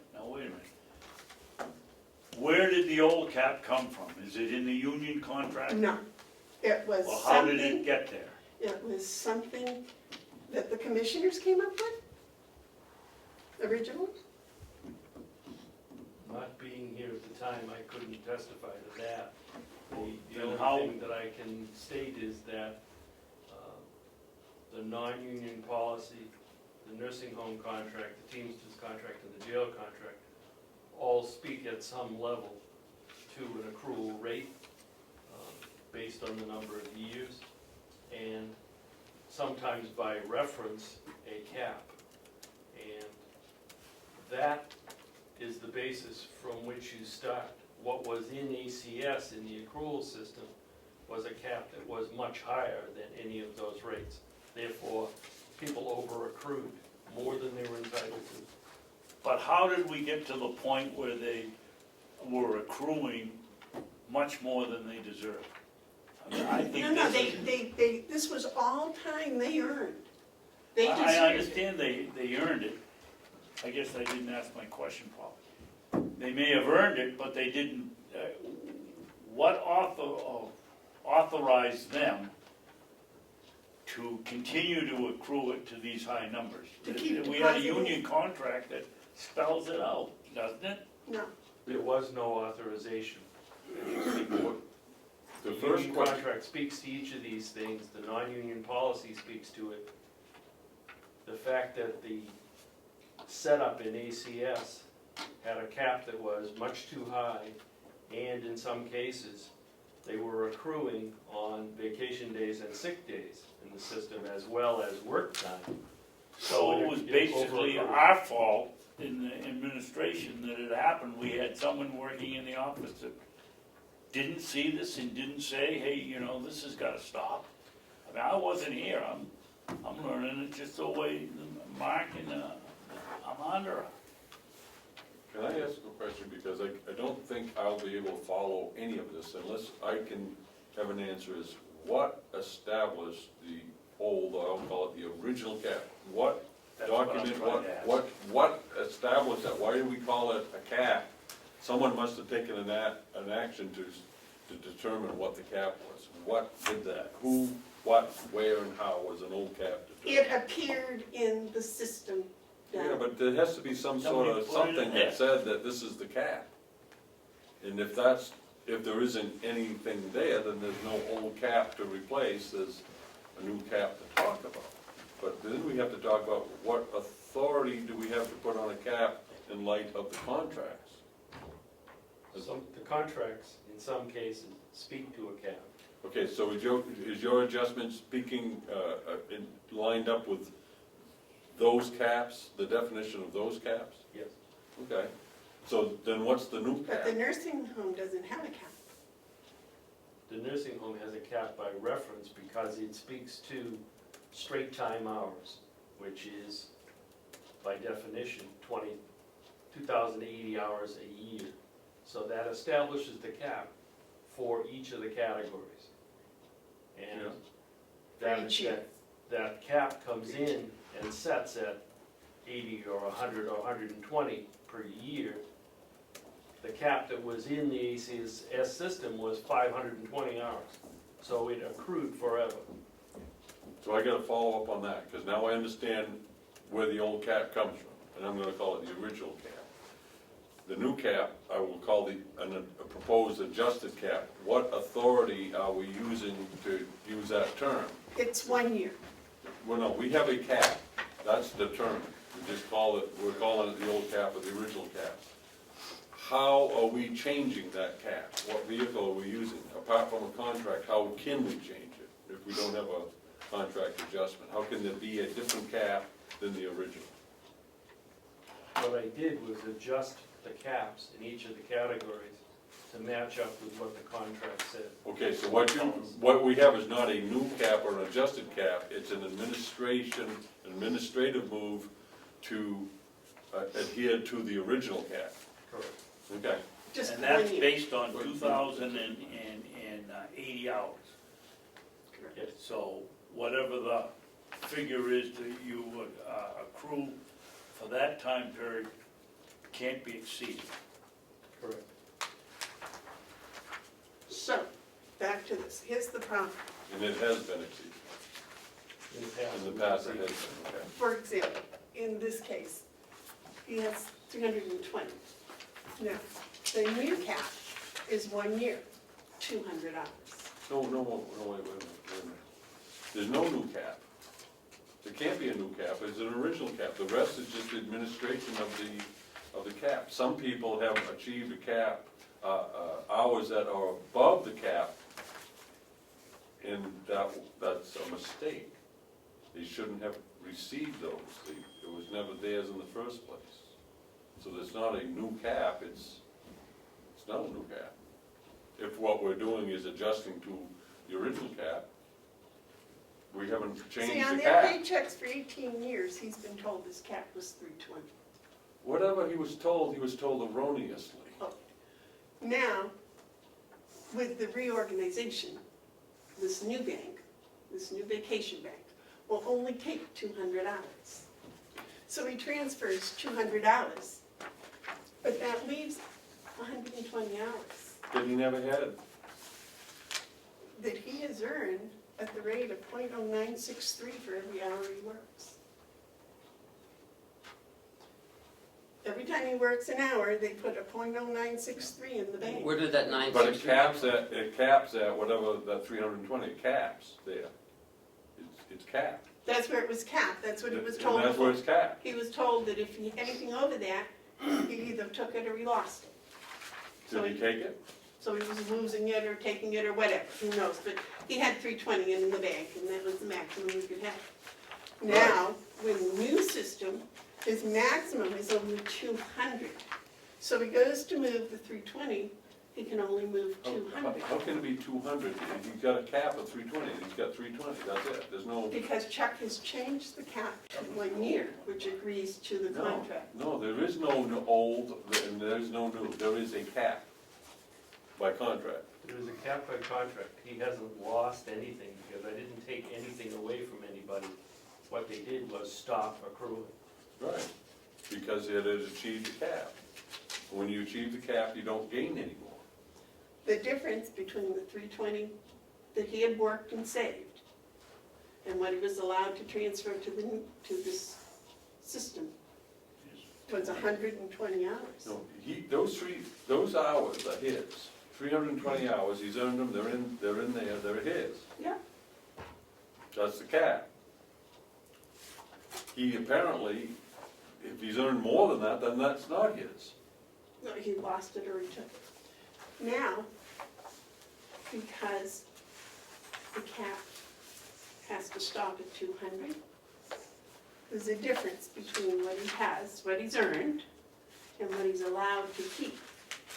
So let me ask So he's either told to take 120 hours vacation or something. And what Chuck is proposing, and I think is a good idea, is that you pay Mark for those 120 hours that he's earned and put in there, and he's gonna be very happy. If he's earned it, he's entitled to it. How it's administered and how it's paid out, it doesn't matter to me. If he's earned it, I want him to get paid. However, he gets paid either in vacation time or money, if he's earned it, it's his. Yeah. But if it's more than he's earned, it's not his. No, that's what he's earned. He's earned that and put it in there. Well, I don't, yeah. Okay, now, Then second, how do we get back to 200 hours if he's earned 300 and he earned it? Yeah, that's a good- because in January 1st, We changed the system. the system changed. It's like your bank, So- when your bank has a reorganization, and the bank tells you your FDIC covered amount is low. Okay, so you use that theory that his 320 hours is legitimate, Yes. and now we're changing it back to 200, or the only other option is the 320 isn't legitimate, it was only supposed to be 200, and now we're gonna take it back to where it was supposed to be. I agree with Commissioner Hounsell on some of it, and some of it, I feel that because we didn't tell these people that they couldn't accrue it, not you, or you because you weren't here, or me even knowing about it over the years, the accumulate, nobody told him that there was a upper limit. Right. Now, Well, the contract told them. well, it didn't actually spell it out. I can see I've where it been would be hard to studying- find it out, but it is in the contract. I've been studying them and they're a little difficult. Now, the second type of person we have is Dave. He's worked here 12 years. Now, he earns .077 hours for every hour he works. Why does he only get .077 and somebody else gets .096? Because this person has been here for 18 years. And as part of his reward for longevity, he gets more vacation time. Okay, Now, what happened was Dave took a lot more vacation, and so he didn't reach the cap in the old bank. He had 16 days saved up, or 128 hours. say that again, he didn't take his 16? No, he took vacation, but he banked 16 days, Okay, okay, or 128 hours. He's got 128 hours in the bank. Right. Okay. Now, his new cap, when it was rearranged, is 160 hours or 20 days. So he gets this a, is increasing? pardon? No, it's the same, 160. So you. But it's 20 days versus 16 days. Oh, well, see, I didn't put down what the cap was here. The cap was probably 320. The old cap, Oh, okay, but he didn't reach it. See, he just okay. had 160, he just has his 16 days. Mhm. But the new cap is 20 days or 160 hours, Well, wait, this is where it bogs down, Amanda, for me. okay? You keep referring to an old cap and a Thank new you, cap. There is- I'm getting There's confused only on that. one cap, Okay, so everything else is just trying to line up, all right, so. so there's a cap. The rearrangement is 160 hours or 20 days. So what this, that he has here, this 16 hours or 120, 16 days or 128 hours, that will get put in here. Okay, And this is his new cap, because he didn't take a vacation day all year. so he doesn't have a problem. So his 160 hours and 20 days goes in there. So he's happy. Right. Now, what happens is, I thought it was 15, but apparently it's only 13 employees. Out of all the employees here, all of their excess was in here and got moved over here. Well, the problem is, there were 15, like Mark, had more days here than they could transfer. Those 15 employees, to pay the difference for these 13 or 15, is what Chuck was talking about. That's the $12,000. Those people earned that 12,000, is that correct, Yes. by contract? They earned it because the cap was artificially high, they weren't entitled to it. Okay, so they didn't earn it. They did. For every hour they worked, they were given, or they earned a certain number of vacation hours. To a cap. To a cap. All right, so that cap brought that amount to how much? How many, yeah, how much? To $12,819 more than they could move into the reorganized. So you're saying they legitimately earned it, and you're saying, no. They didn't. They thought they were earning it. No, They weren't. no, the contract, or the arrangement says that those 15 employees could accrue hours based on that formula, and in following that logic, it came up to a total right now of $12,819. And that's a legitimate cost. They earned it. That's one way of looking at it. Well, that's the only way to look at it. If they earned it, they earned it, and if they earned it, they're entitled to it. If they didn't earn it, they didn't earn it, they're not entitled to it. So this just comes down to, Are those 15 employees, did they earn that $12,819 under the terms of their employment? Chuck says no, Amanda says yes. I want to ask a question. And I think Amanda sounds like she's right. Where did this cap, 320 or whatever it is, 360 hours, where did that cap come from? The old one, we do not know. Chuck does not know, I don't The know. old cap was 520 hours. Well, in different, But in the according to this, there were different caps for different amounts. And for 18 years, the cap was through 20. But in the contract, it says they can only get 200 hours at 16 plus years of service a year. A year. 200 hours, so, But that doesn't say anything about bringing it forward. See, that doesn't so say, no one took a vacation? well, they for took 2 years. vacation. Is there a For cap? example, Is if there- this No, person it doesn't is say about a earning cap in here. 25 hours and only once And it 2 says, weeks, then they put 15 days in the bank. And every year they kept putting, and no one told them it's too many. But that is, I'm not gonna go there with no one told them, because everyone can read. If we have a contract, then everyone's supposed to But be there's no reading. cap in the Well, contract. there- Well, I thought I heard there was a cap. 200, By you reference. can only get 200 hours a year. How long has Per that year. been in the contract, and is that just the last contract? I don't know. Or has it I been mean, in previous ones also? But that's per year. That doesn't say that you have to have them all by the end of the year. And these people did not take all 200 but you can only have hours. 200.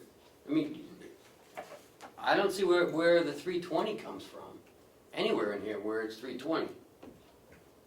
Well, That's what the ACS system had for some of it's them, right? real easy for me. If they earned it, they're entitled to it. If they didn't, they didn't. They're not entitled to it. So, I just want to know where that cap came from. Why 320? Well, that Why was the first 580? question Why I asked. 1,000? The cap, the 320 cap comes off the sheet that I created originally, I put the columns of the cap as it is in ACS now and what it should be. And going up the levels of years, full finance manager had different levels in there, and some of them were just arbitrary.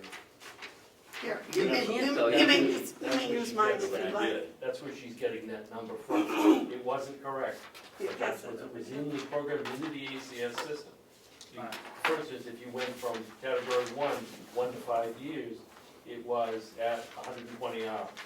And then it jumped to 160, and then maybe it jumped back down a little bit and jumped up again. So it made no sense to me. Well, you can only get 80 hours, 0 through 5. But you didn't have to, if they didn't take those 80 hours, they put them in the bank. up to so many that they What could bank? have. We don't have a vacation bank. Where does it say vacation bank anywhere in here? It's called accrual. And where is that, under accruals? There is no, there's nothing in the contract that says it. The Teamsters contract says at the end of the year, Teamsters contract is much more specific. Yeah, but that's just holidays. And you're looking at you're referencing the contract to determine a cap. Yeah, for each of the collective bargaining agreements and for the county policy manual.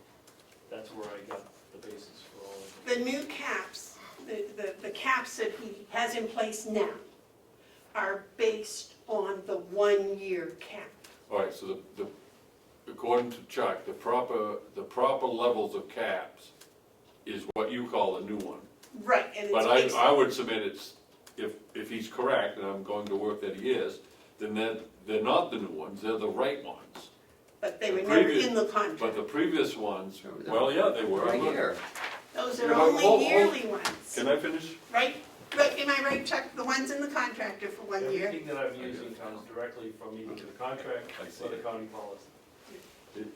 Here's the thing, there's no an old cap or new cap, there is the right cap and the wrong cap.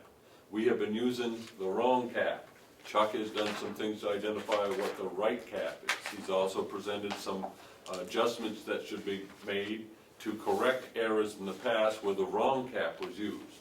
I support that. I'm not sure what that all means yet, but I think we need to continue down the path that identifying that the three of us need to identify if the cap that Chuck is bringing forward is the right cap, and if the cap that was there before is the wrong cap. If that's the case, then we can move forward, but I think before we do, we have to get our terms right. We want to use the right cap, so which one is the right cap? The one that the previous people used, or the one that Chuck's talking about now? And once that's determined, it's a pretty easy fix. I think going forward from now, An expensive one. going forward from now, using this yearly cap, yearly amount as your total accrued possible cap is correct. Yes, Dave? Your thought that it's easy once we establish the right one or the wrong one. Mhm. My concern is what people were told. If they were told that the wrong one is the right one, I think we have an obligation. If they were told or not ever said anything, then the right one is the one we should go by. When I say once we determine the correct cap, the right cap, then it's easy for us to take the conversation to that level. Okay. Or what's the fair or just thing to do? Right. I'm not saying that we do anything yet, except to come into agreement what the right cap is, and stop using terms like old cap and new cap. Use terms like wrong cap and right cap, Well, the thing is, because we want to use the right one. Yeah. I believe I'm correct. On the paychecks, it tells people how many accrued vacation days they have. Yes. And some people were getting checks that said they had 320 days of accrued vacation time. And I think that puts a whole different, But if that's the right one, then that's easy. If that's the right cap, then that's easy, pay them their money. If it's the wrong cap, then we need to discuss it. I'm not saying we don't pay them the money, we gotta then determine what are the implications of paying out more than was earned. That's all I'm saying. I'm not saying that we deny them, or that, we neglect them. What I'm saying is, first thing we have to do, first things first, is what's the right cap? Well, I think up until January 1st, the caps in the first line on that paper are the right caps. And then as of January 1st, the second line are the right caps. Am I No, I correct? would say the ones before were the wrong caps that were administered as though they were the right caps. I can't say that they were the right caps if they weren't. Obviously they weren't if we're going to change them to the right ones. Well, there's nothing in the contract, in some of the contracts, that says you can't accrue more time. For example, here's one that's really crazy. In the jail contract, it says you can carry over 84 hours to next year. And then one place it says continuous employees are paid 84 vacation days on the 1st of December. So the contracts are very confusing. Well, if it's in the contract, then by all means, that's what we have to do. But if it doesn't speak to it, then I guess it's not there. It's not there. So there's no accruals. All there is you can only work 200 hours. That's the amount of hours you get, and that's it. Anything over that No, is not well, there. you get 200 hours of vacation A time. year. It Mhm. doesn't say whether And then- you can save it or whether you have to take it all. Am I right? Or in some contracts, in the jail contract, it's different. The But that's what I'm saying. Teamsters the Teamsters say they get paid too, right? Teamsters is very. Only specific. holidays, though. The nursing home is non-specific. What I would suggest, of course of action, we beat this around some more, but I think we need another session with it. I'd like to have Ken and Chuck come back in some future meeting and determine, it looks to me like you might have 4 different caps that contracts or documents that you have to use. Come back and tell us what you believe each one of those caps should be. No other figures, no other impacts, just what you think those caps should be. And then we can go from there. I don't wanna look at the impacts yet, I wanna just, what's the right caps? Because then it's, I shouldn't say it's easy, it's a clearer path. Yes. It's not easy, but it's a clearer path. Right now, we have way too many paths, we gotta narrow it down. Come back and tell us what you believe the right caps are for each category of employee. Is that fair? No, because the caps are what they were, No, the and they caps, are what they are. the So caps there are what is a they difference. were. Yeah. Mike Taylor's getting very short here. We're just going around in a circle.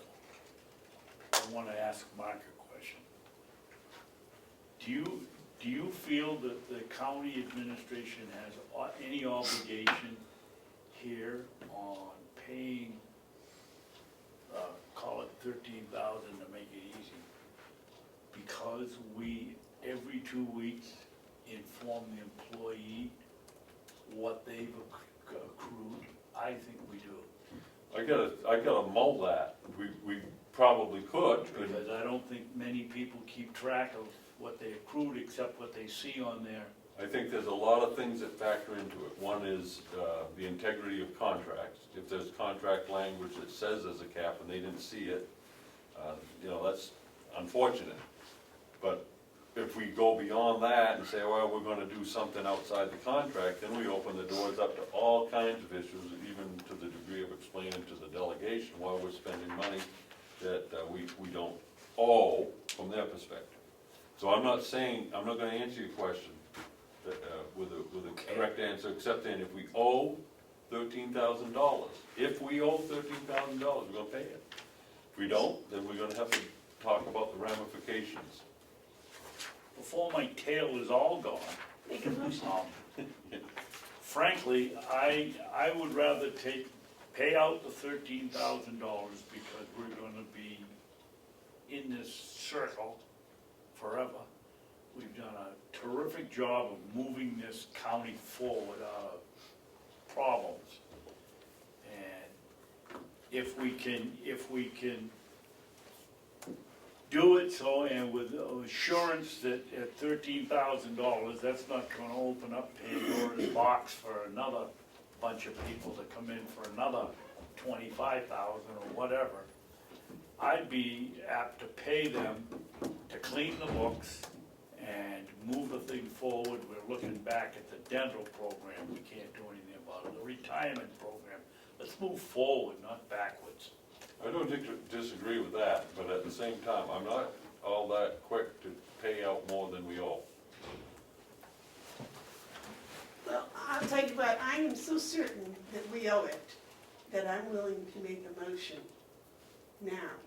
I have a question before you do that. Yes. If we could wait one more week, this afternoon we have a 9 meeting. I'd like to ask that question. Yeah, we could do that. I think that makes sense, And I'll tell you, man, right now, I won't second your motion, so. and I won't vote for it. Not Well, today. you could second it. No, no. Okay, because- well, I'll just try to pull that. Well, out. I don't think today's the day for the motion. I don't I either. think what I'd like to see is just one single piece of paper that has the category of each employee, how many days they can bank, how many hours they can bank, the cap. Just that, and then I'm confident we can get through this. Well, I want to thank you very much because I think you both understand it a little better today. Well, you showed that I can see why you taught for 30 years, you're very good at it. Thank What you. did you do 10 years ago before they had postals?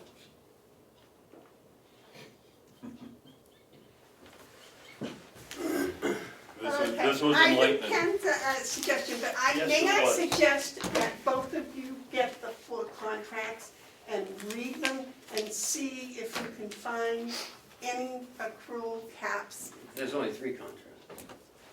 Well, the The others are non-contract, or the. Oh, this handbook? Right. You come back and tell us where the caps are and who they apply to. And Mr. Weiss is supposed to be here at 10 o'clock. It's not, nope. So I'm gonna bring in Wanda and Michaela now. Mr. Weiss. They're gonna save us huge amounts of money on our insurance. I don't see this, oh, down here.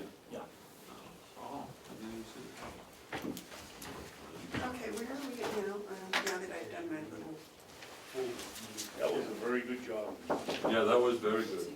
Thank you, because Yeah. it's so, it's really confusing. Well, I can see that you must have dug into that quite a bit. To get that. Well, it's people's money. Right? That's very important. Yeah. Okay. Where are we going now? We are going Our to admit 9:30. the witness. Victims witness man. So Bert Weiss is not here? Did you tell him not to come until later? No, I told him to be at 10. Where would you like us? Right there. Are you sure he's not sitting downstairs?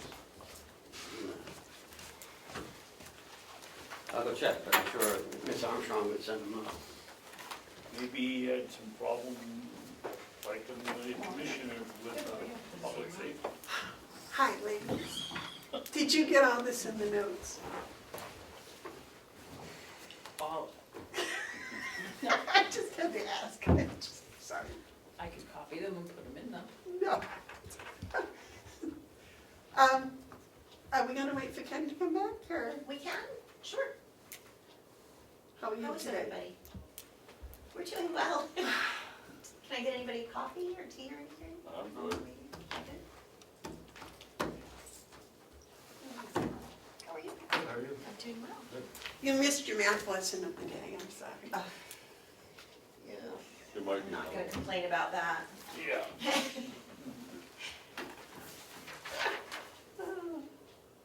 Is it still raining out? No, the sun's Sun's out. out? I see the sun streaming in the windows. I can't see it, I mean, I feel Well, like then I- move. You've tried every seat in the place. Why don't you take that one up there and then you can see out the window?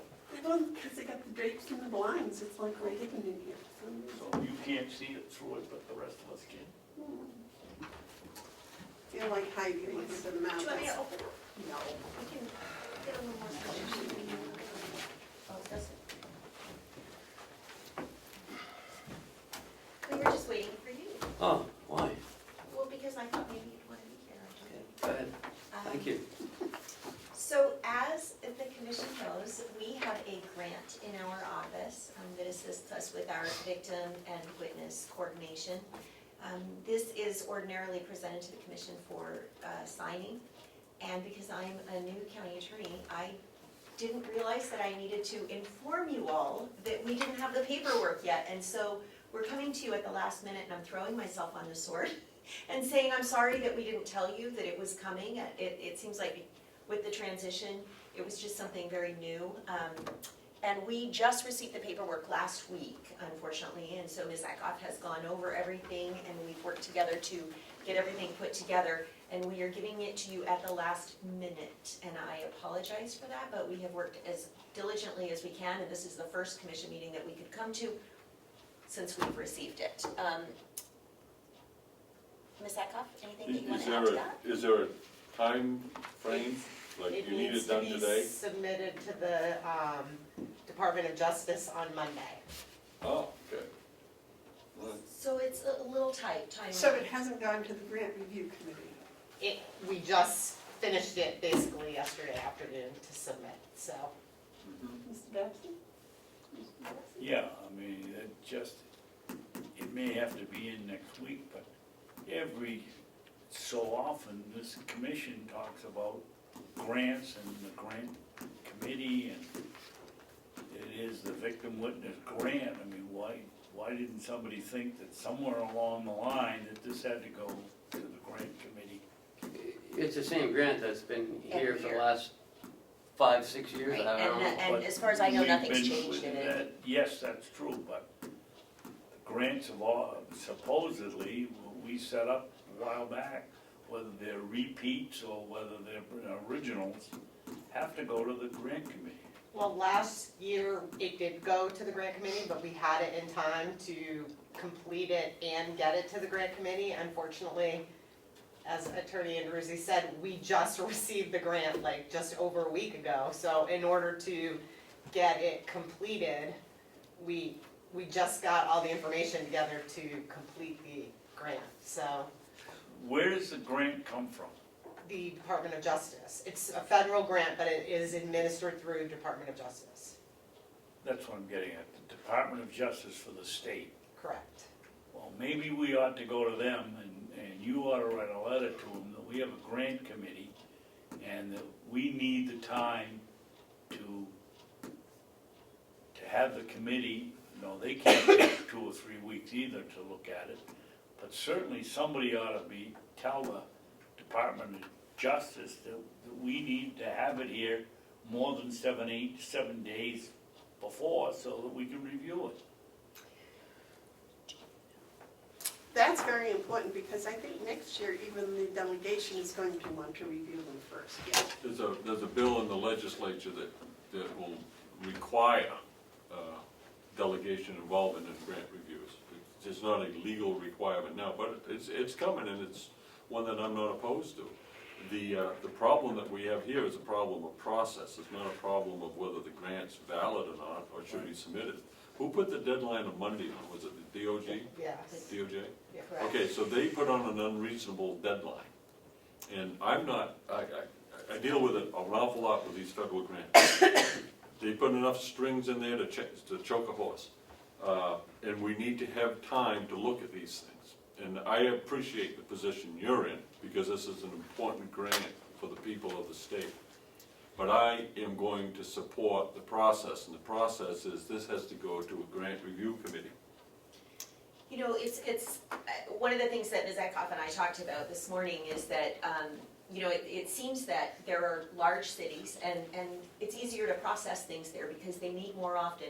And up here where it's a little more rural and we don't have the meetings as often as the larger cities, it is difficult. And we are unfortunately tied to their timelines. We can only get the grant when we get the grant, and then we work on it, we do the things that need to happen, and then we submit it. We're not tied to anyone's guideline.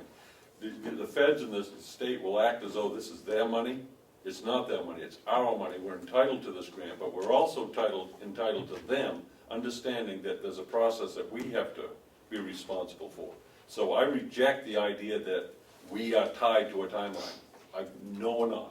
Well, and I apologize if I misstated that. I didn't mean we, the county. I meant our office. No, in this sense, you are the county. Correct, but we can only work on a grant that we receive. I'm And not so saying, when we receive it, we and work on I it understand and we get it, exactly right? what you're saying, and I agree with you. This is not your fault. Our point is the Department of Justice should be giving us the time At least as much time as they could require.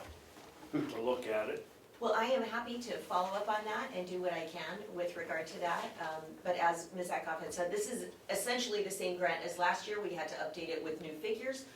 But essentially, it's the same grant that we have every year. And I do appreciate the position that this puts you all in, which is why I come to you today and say that I apologize for not getting this to you sooner. I should have at least warned you that it was coming, but I didn't know because It's this not is your my apology. first. It's not your apology.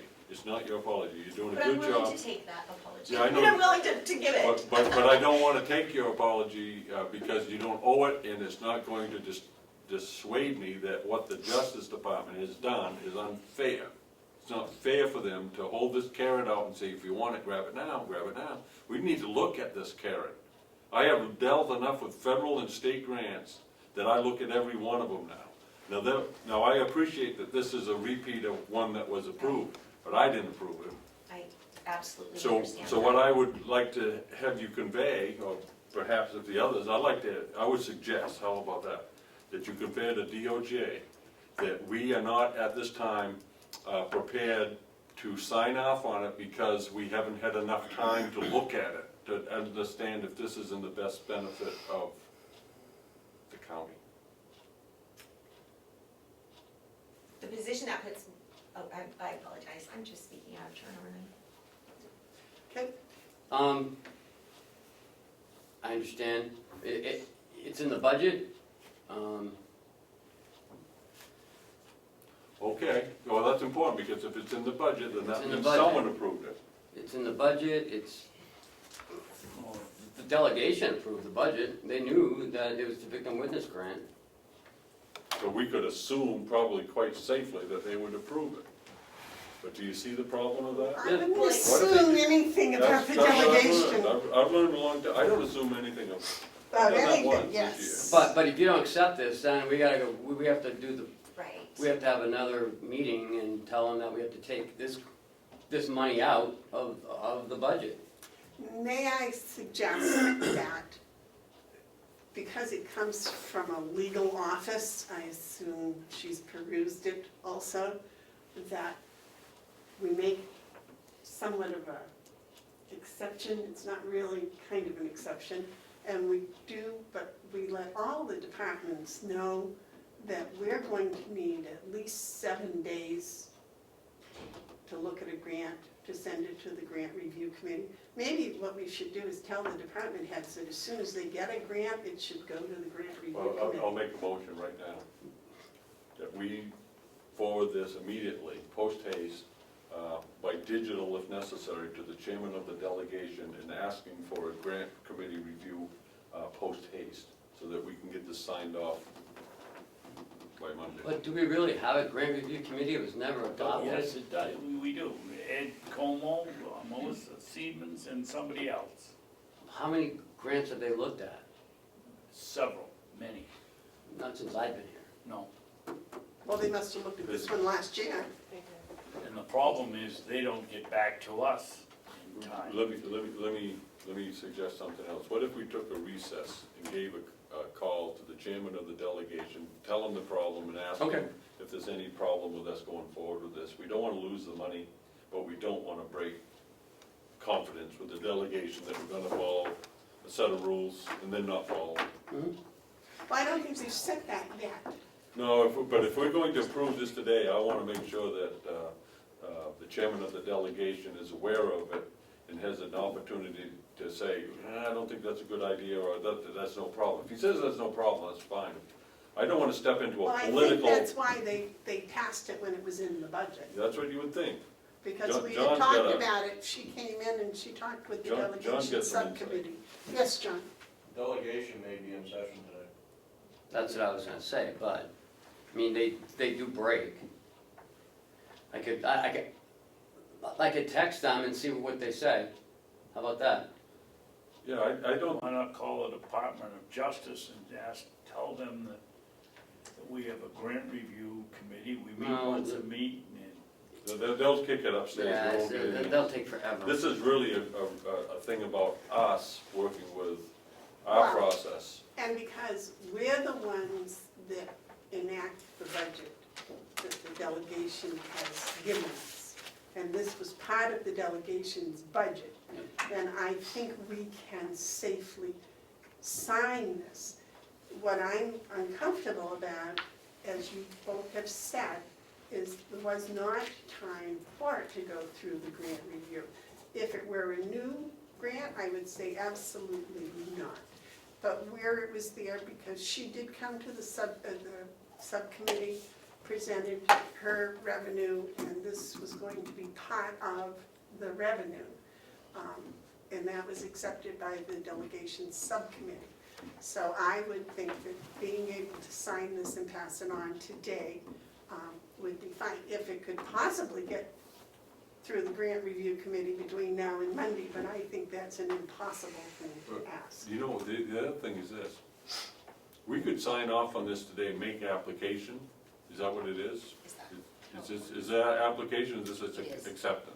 It's the application. Okay, so then what we Typically, they usually just, I mean, Okay, but It's what accepted. we could do is we could pass a motion to sign it today And then we have to and accept it. have the involvement of the grant review committee before we vote to accept it.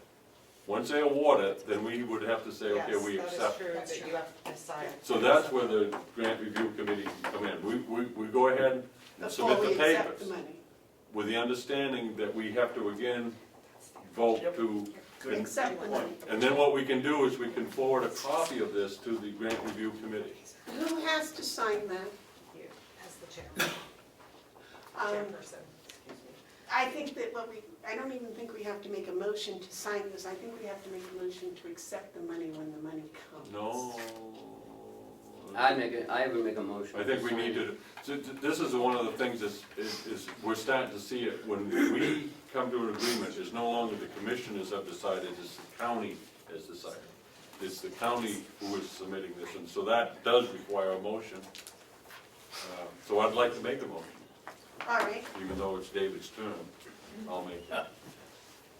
I move that we sign the grant application with the understanding that that will require another vote to accept the grant application upon review by the grant review committee. the grant money, not the application. Accept the grant money. Who would I forward the grant to as part of the review committee to I have would them? give it to Ken and let him forward it to the Okay. delegate. I would do it that way. Oh, wait, let's think about it. This is a prosecutor's office, county attorney's office, so. Yeah, you send it to Ken, and Ken can send it to the It's on appropriate page delegate. 6. Yeah, let him do it. Boy, oh boy, the last I sent one down to the community center, it was on like page 18. So we need a Do discussion you of want the all motion these signed? before No, you no, sign it. just Amanda, the Amanda, original one. Amanda, Madam That's just so Chairman? everybody has a Madam copy. Chairman. Madam Chairman? I was just reading what I'm signing. Don't sign it. I'm Don't not sign going to. it. All I'm right. waiting for you guys to make your, I made a motion, I don't have a second. and I thought Yes, you do. Oh, I do. David seconded. Is there any other discussion? Could you read the motion back, please? Commissioner Hounsell motions to that Commissioner Bevard sign the grant application with the understanding it will require another vote to accept the grant money. Is that okay for you, Michaela? I think that's acceptable, do you have any? That's acceptable. You just need Thank you. signature, send that off. Yes. Thank you. All those in favor? Aye. Aye. Those opposed? Now, because I gotta sign this, I really would appreciate having a copy of it to read. There you go. I will sign it, and if I don't like it, I'll come and grab it, but It won't be, I'm not sending it off as soon as I walk out the door, so. We can hold off until Monday, if that gives you enough no, time. no, Commissioner. I'll have it done. I'll have it, how many pages is it? Oh, 80. I'll have it done in half an hour.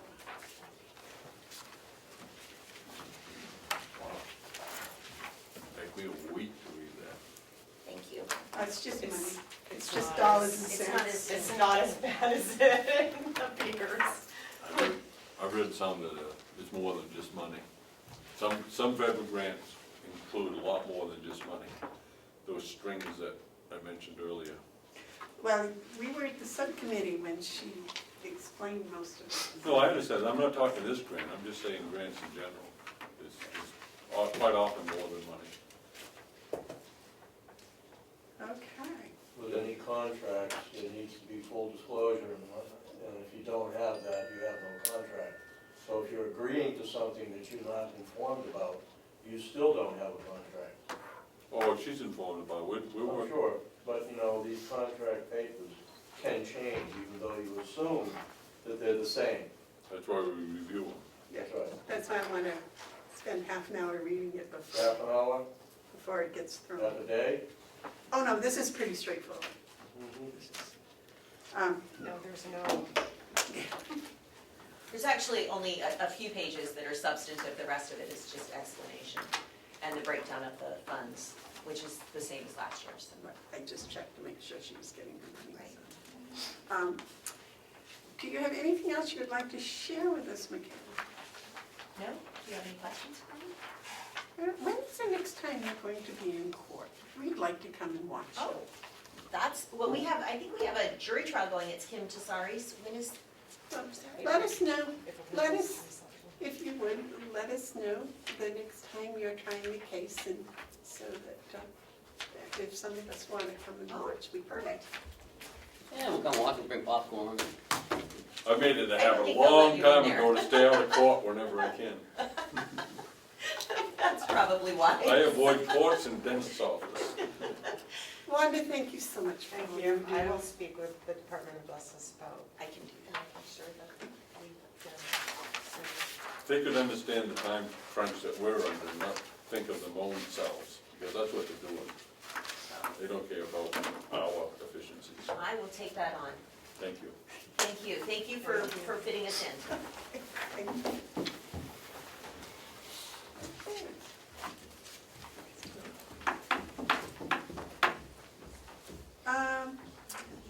The insurance company still is not here. Lower Field Goats and Beehives. By the way, Damon, I saw the cartoon in your paper. We have enough of those here. What cartoon? Oh, the cartoon Saturday's paper. Oh, Goat, who are you talking was it about? funny? There's only one old here. What was it? Was it a goat in a field? A woman was offering her husband. Said, we got a, if you're looking for Oh, an get old goat, I have one here, there's The a old guy goat. sitting there looking at TV. I think it was supposed to be Commissioner Babson. I think it was aimed at a specific person. Really? We'll have to look at it. Well, it wasn't in the 80s, so I'm safe. So after last week's meeting, we had one person come forward, Oh, nice. but we haven't put the ad in yet, so I don't know if you want to hold off until we get the ads out. Oh, absolutely, absolutely. It should be, what's today, Wednesday? It should be in tomorrow's market bulletin. Oh, Wow, you put it in that fast. wow. Yeah, why don't you just keep that for now? If I could have a copy of what you put in the market bulletin, I will put it on the website, the Carroll County, there's a little Carroll County animal website. That, You will put it on.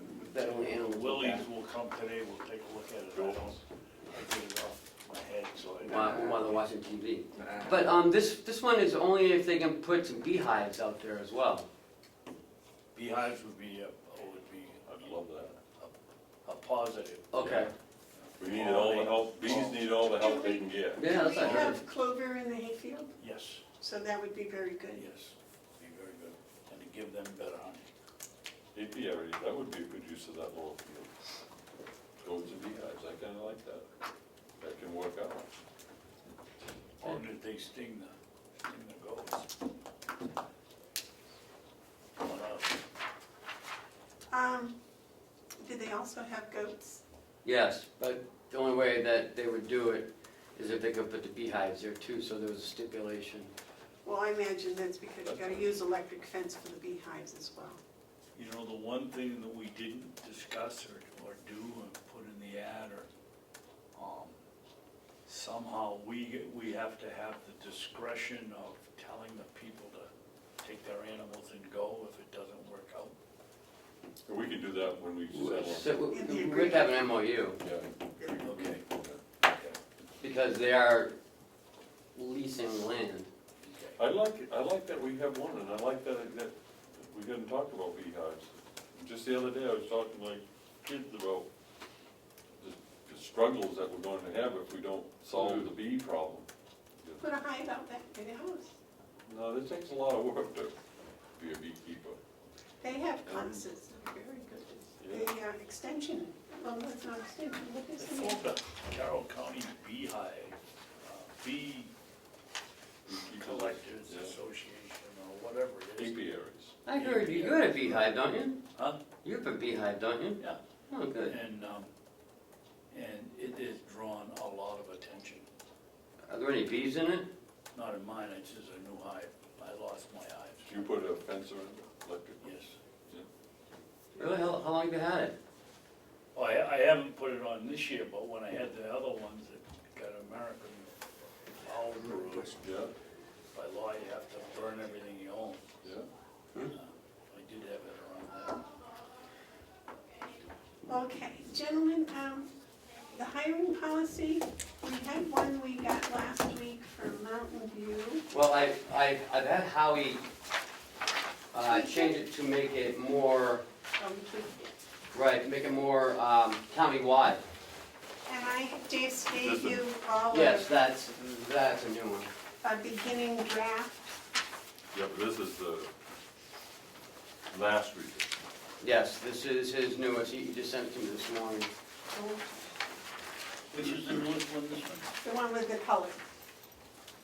Yeah, no, the one underneath it. That's the one we're looking at now. That's the new one. So what do we want to do with this? I don't know, I don't know, Amanda was talking about it last week. We need a hiring policy. I cannot believe it. We don't have one? That's what I can't believe, that we don't have one. We don't. Oh, I guess all the good news is over, huh? Yeah. All right, let me fill that. Ouch. Well, they work from hard. See you, Damon. Good. Bye, Damon. Don't speed Night. through them. Well, I'm getting into the beekeeping. Oh, no, that's the place to What? speed, there's nobody to catch them. What? I'm gonna start beekeeping in May. Oh, you are? Yeah. Did you take the course? Well, I'm gonna be learning under a guy who's done it since the 70s, Oh, nice. so I should be pretty handy. Nice. No black Italians. I got, I don't know if that means okay. Well, no, that's a kind of mean bee. Oh, okay. No, I think we'll get the nice honeybees. under A, I haven't had a chance to go over all of it, but I went over some of it. You know, I don't think you need to go into management positions shall be posted on the staff lounge bulletin board and on the bulletin board near the kitchen entrance and time clock. I think, is that in the contract? Yes. That's in the contract. That it has to be back next to the kitchen? No. That's be posted on the union bulletin board. Union has a bulletin board. Yes. Well, I then think why that don't, But he's is- adding in the staff bulletin boards as well. well, okay, how about we make it the staff and union bulletin boards? Why do we need to go in, gotta put it in the kitchen and near the time clock and Okay. union position shall be identifying it. posted for 7 days. Is that 7 working days, or does that count 7 weekends, days. or? 7 days.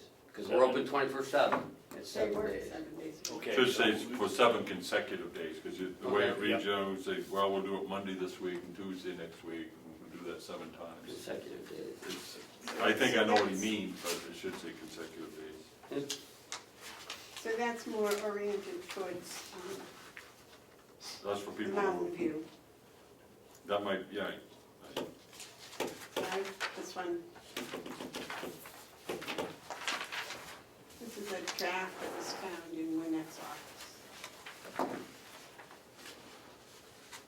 now would this be a district, I mean, a county-wide hiring and orientation, or Yes. just for, Countywide. so this would, if someone wants to go to work for the sheriff's department, would this apply? Yes.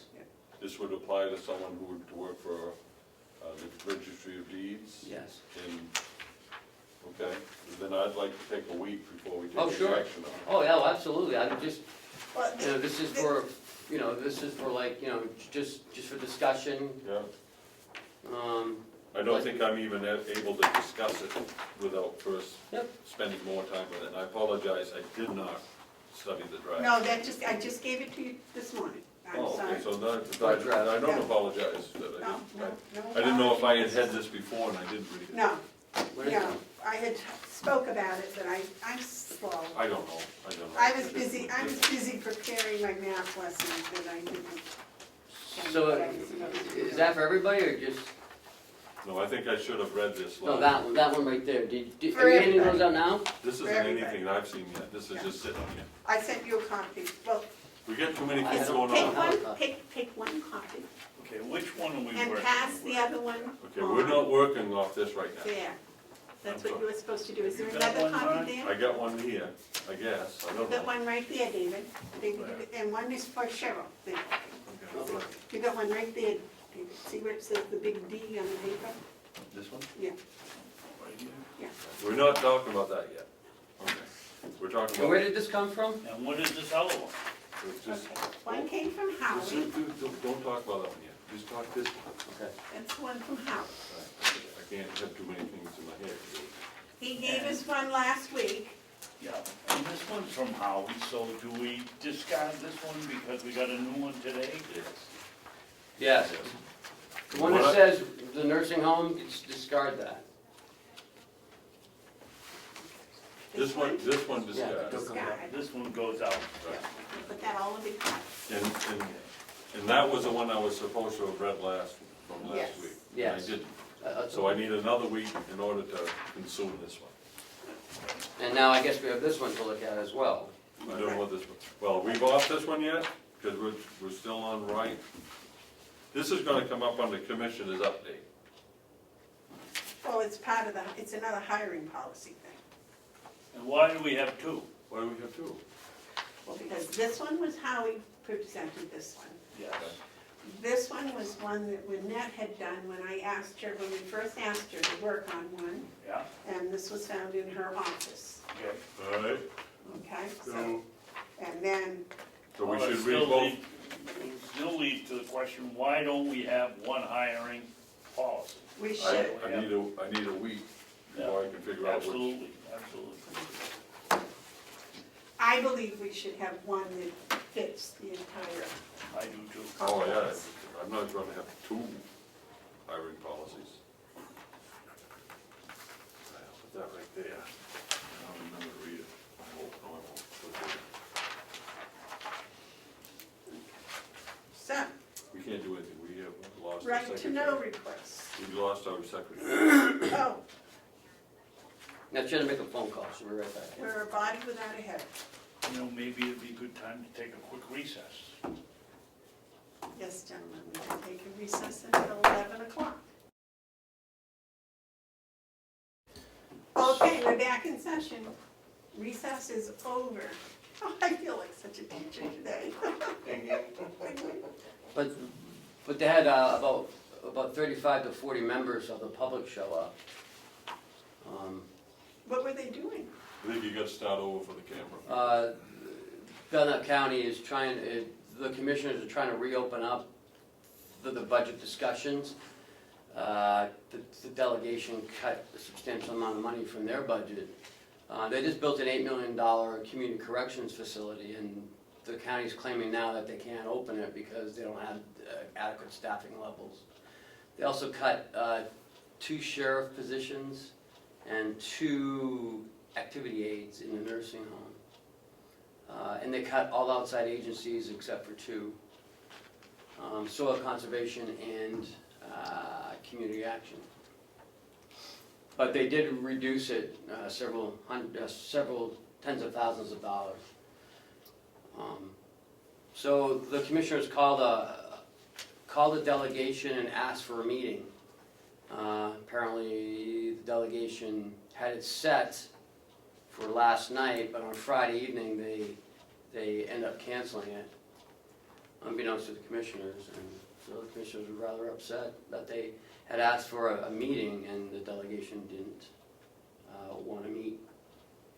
Kenny, you gave me all those printouts, and it goes 1 of 6, 2 of 6. Yeah.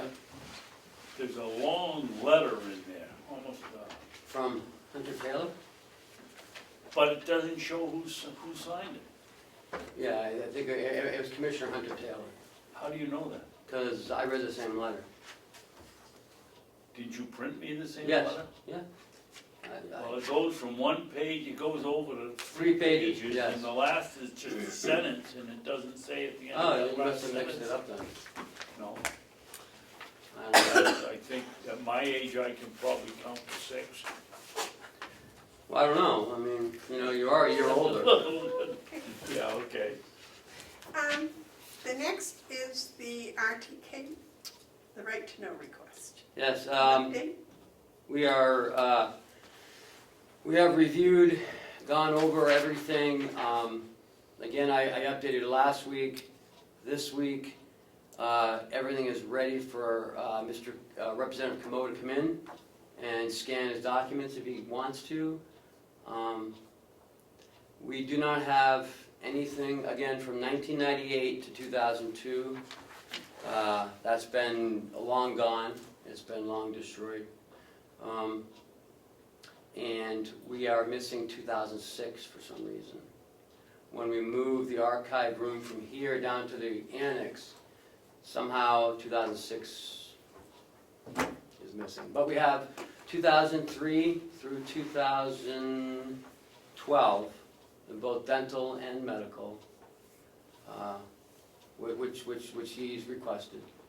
I'm happy to, you know, I've gone down there myself, Cheryl and I have gone down there and searched through every box, and we cannot find 2006.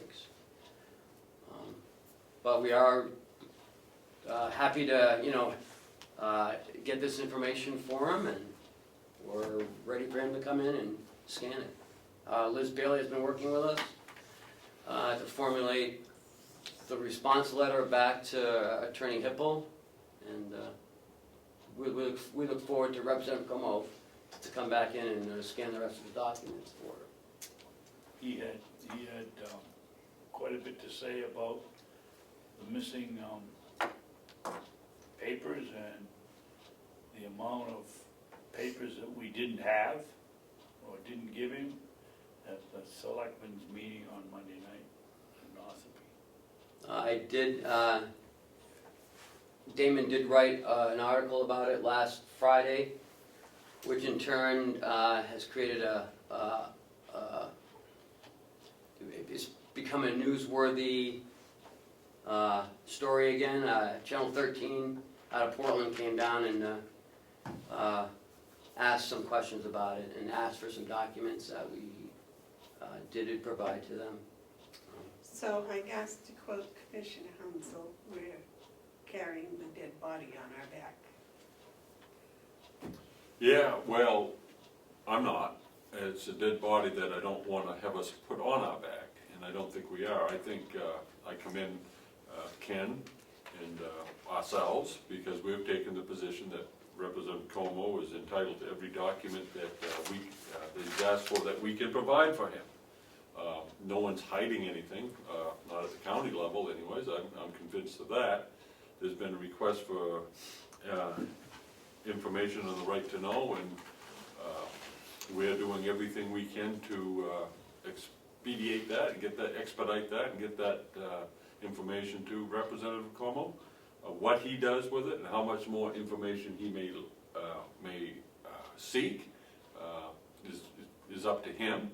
If there's any way that we can accommodate discovery, that's fine, but as far as going in and doing anything with it, I'm not inclined to do that. That's the dead body.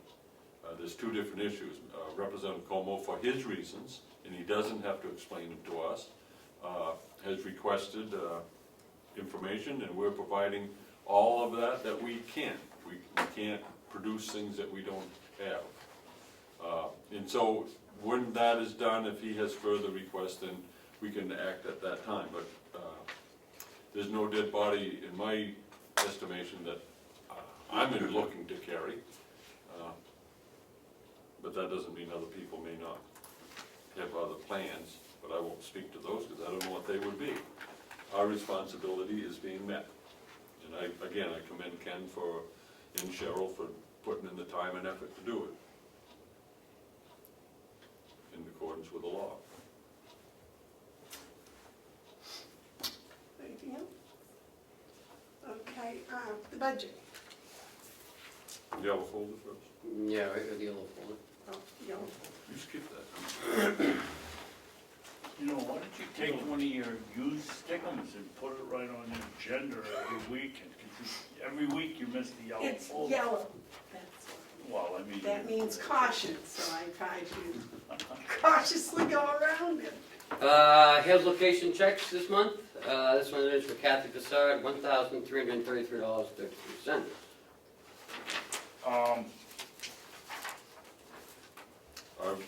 Do we make a motion to sign these? Or do we just sign them? How does that work? You usually motion that the chairman Yeah. sign them. I'm gonna make a motion that we... I'll take you off the hook. I'll make the motion that the chairman sign the checks for the board for Hale's location. Second. All those in favor? Aye. And this is for what time period?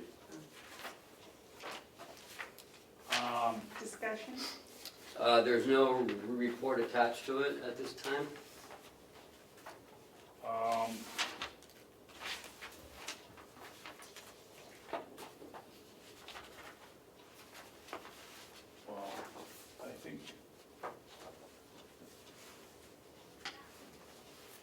think we should have a discussion on 91A about the, if we're gonna discuss an individual, but not the job, but the policy, I think that would be a 91A. do we have to? No, we can do that in public. I know what my concern about that is it's not really a report of her activity, it's a bill for her activity. And I thought, I'm not even considering, if you look at the date, we have, we had some discussion that, 317. some of those dates weren't worked.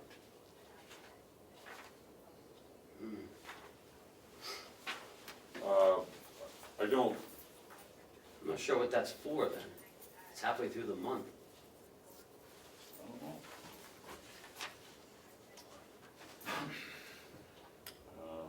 Did she Or is it submit a monthly report? administration? which one? I don't know. She dated that 3/24, and that's 3/17. I guess I might want to withdraw my motion because I don't understand the reporting of this. It normally comes at the end of the month. But this isn't halfway through. Did we not pay February? No, because it says March. I guess, I think we should go into non-public, on a non-public schedule and discuss we not can't, the job that she's doing, but the contract. I don't think we can, it's a public document, we can't not talk about it in public. And I don't think it's, we need to, I think what we have, and this is my concern about this bill, and I think I want to withdraw my motion, is this, the dates confuse me, and it says monthly administration, and I don't know which month. So I think if the second will withdraw a second, I'd like to withdraw my motion until we get a report of really what's being. Mark, we were just giving her permission to sign the checks, we didn't say she had to sign the checks, right? Or we can hold it. No, We can hold it, we can sign it some other. I guess what I'd rather do is, if you withdraw your second, I'll withdraw my motion, and I'd like to make another motion. What is that? That we hold off on signing check number 2111 until such time as we get an explanation of what the charges are. I will withdraw my second. And I'll make that motion. Is that the only check she sent them? Yes. I want to have an explanation. The dates of the check, the dates of the invoice, they don't match up, and it says monthly administration, and I don't think that's clear enough. Which month? And the reason I was going to suggest that and she didn't need to come in with it. Now that I realize that we should have put the date on the contract when she was gonna be paid. She's gonna be paid on the first day of the month, or is she gonna be paid in the last day of the month? And Yeah, I think we need to open that up. what are we gonna do about vacation times and things like that? We need to talk with her about a sidecar agreement about how to administer the payments to her, I think. And about the report, her monthly report isn't attached, and that was part of the agreement. Right. Oh, that's right. Oh, I see what you mean, yeah. It was, yeah. And we did pay retroactive on them, I guess it was. Yes, no, you're right, we did. So let's hold that until we get the. I do have a letter here from the Hales Location Owners Association about the meeting. Do you want me to pass it to you or read it, or what do you want me to do? Is it nice? Yes, Read it. it's very nice, actually. To the Carroll County Commissioners, I want to extend my gratitude to the Commissioners Bevard, Babson, and Hounsell for taking the time to meet with members of the Hale Location community. Although the discussion was spirited at times, your patience in listening to our concerns and answering questions raised regarding the Hales Location 2017 budget proposal was appreciated by all. Your suggestion to form a budget committee to work with Kathy was warmly received. We have already formed a nucleus for this group. I am confident that it will make the annual budgeting process smoother going forward. Thank you again for the Commissioner's ongoing efforts on behalf of Hales Location. Sincerely, Rick Woodring, President, Hales Location Owners Association. That one, Very nice. Gentlemen, you did a nice job. where- Thank you. I thought when we left there, you know, I thought you did a nice job. I thought you were sensitive to the environment, you gave people a chance to speak. It went so well, he got a standing ovation.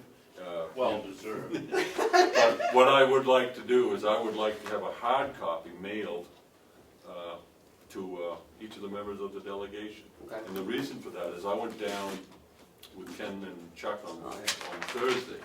Was it Thursday or Friday? It was Thursday, last Thursday. When they voted on the delegation, and it was a good meeting, they did the job, no surprises there, but the discussion around Hales, there was concern by Representative McCarthy, who attended, and I pointed out that they were happy with us with this budget process, and so they were relatively satisfied.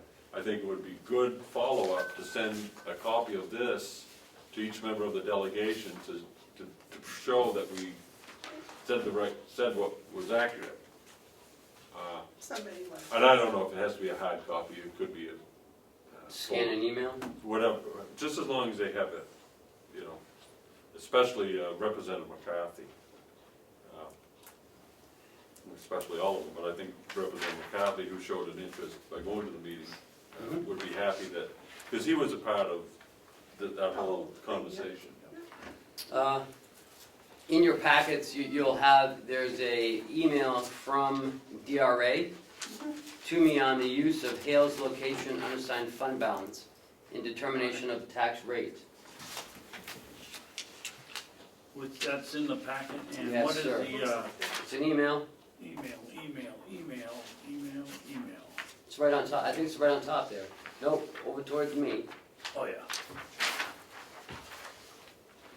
So I asked about representatives,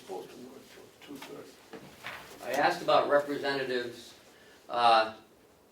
McCarthy's question on the use of the fund balance for Hales. And from what I was gathering from him, he was saying that we had to return all the money back to the taxpayers. Because it said so in the law somewhere. And so I ran this by DRA, and they claim, in our view, under RSA 28.7, the Commissioners act as would other governing bodies in determining how much, if any, of the reported unassigned fund balance is to be used to reduce the total of taxes to be raised. We are not aware of any statute requiring that any particular amount or percentage of the unassigned fund balance is to be used for this tax rate purpose. And that's right from the supervisor of the Municipal Bureau. I also think this needs to be forwarded to the delegation. Okay. In particular, Representative McCarthy. I come to learn that his choice of words, although they kind of irk me a little bit when he says we're doing things illegally and not in accordance with the law.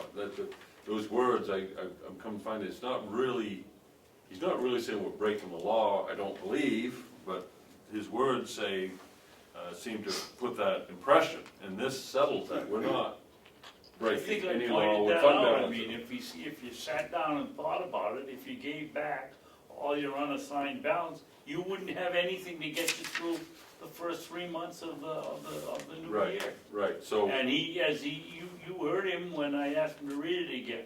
He said, oh, well, it's in another RSA in the law. Well, it isn't.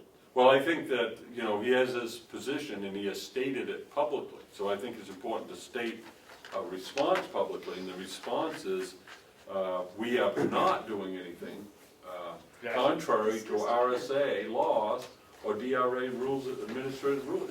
We're in total compliance and we are doing things decently in order. Well, and And that's that what should bothered settle. me about the whole thing. Well, I'm not worried so much about being bothered, except making sure that the information is correct, that we're doing the right Yes. thing. So we are doing the right thing, and that's, as far as I'm concerned, the end of it, but I do think we need to send this to the Okay, will do. delegation. Also in your packet is another letter from the state of New Hampshire. Which one does this look like? It says state of New Hampshire on top. Okay, yep. This is every year because Hales is in part of the national forest. Oh, yeah.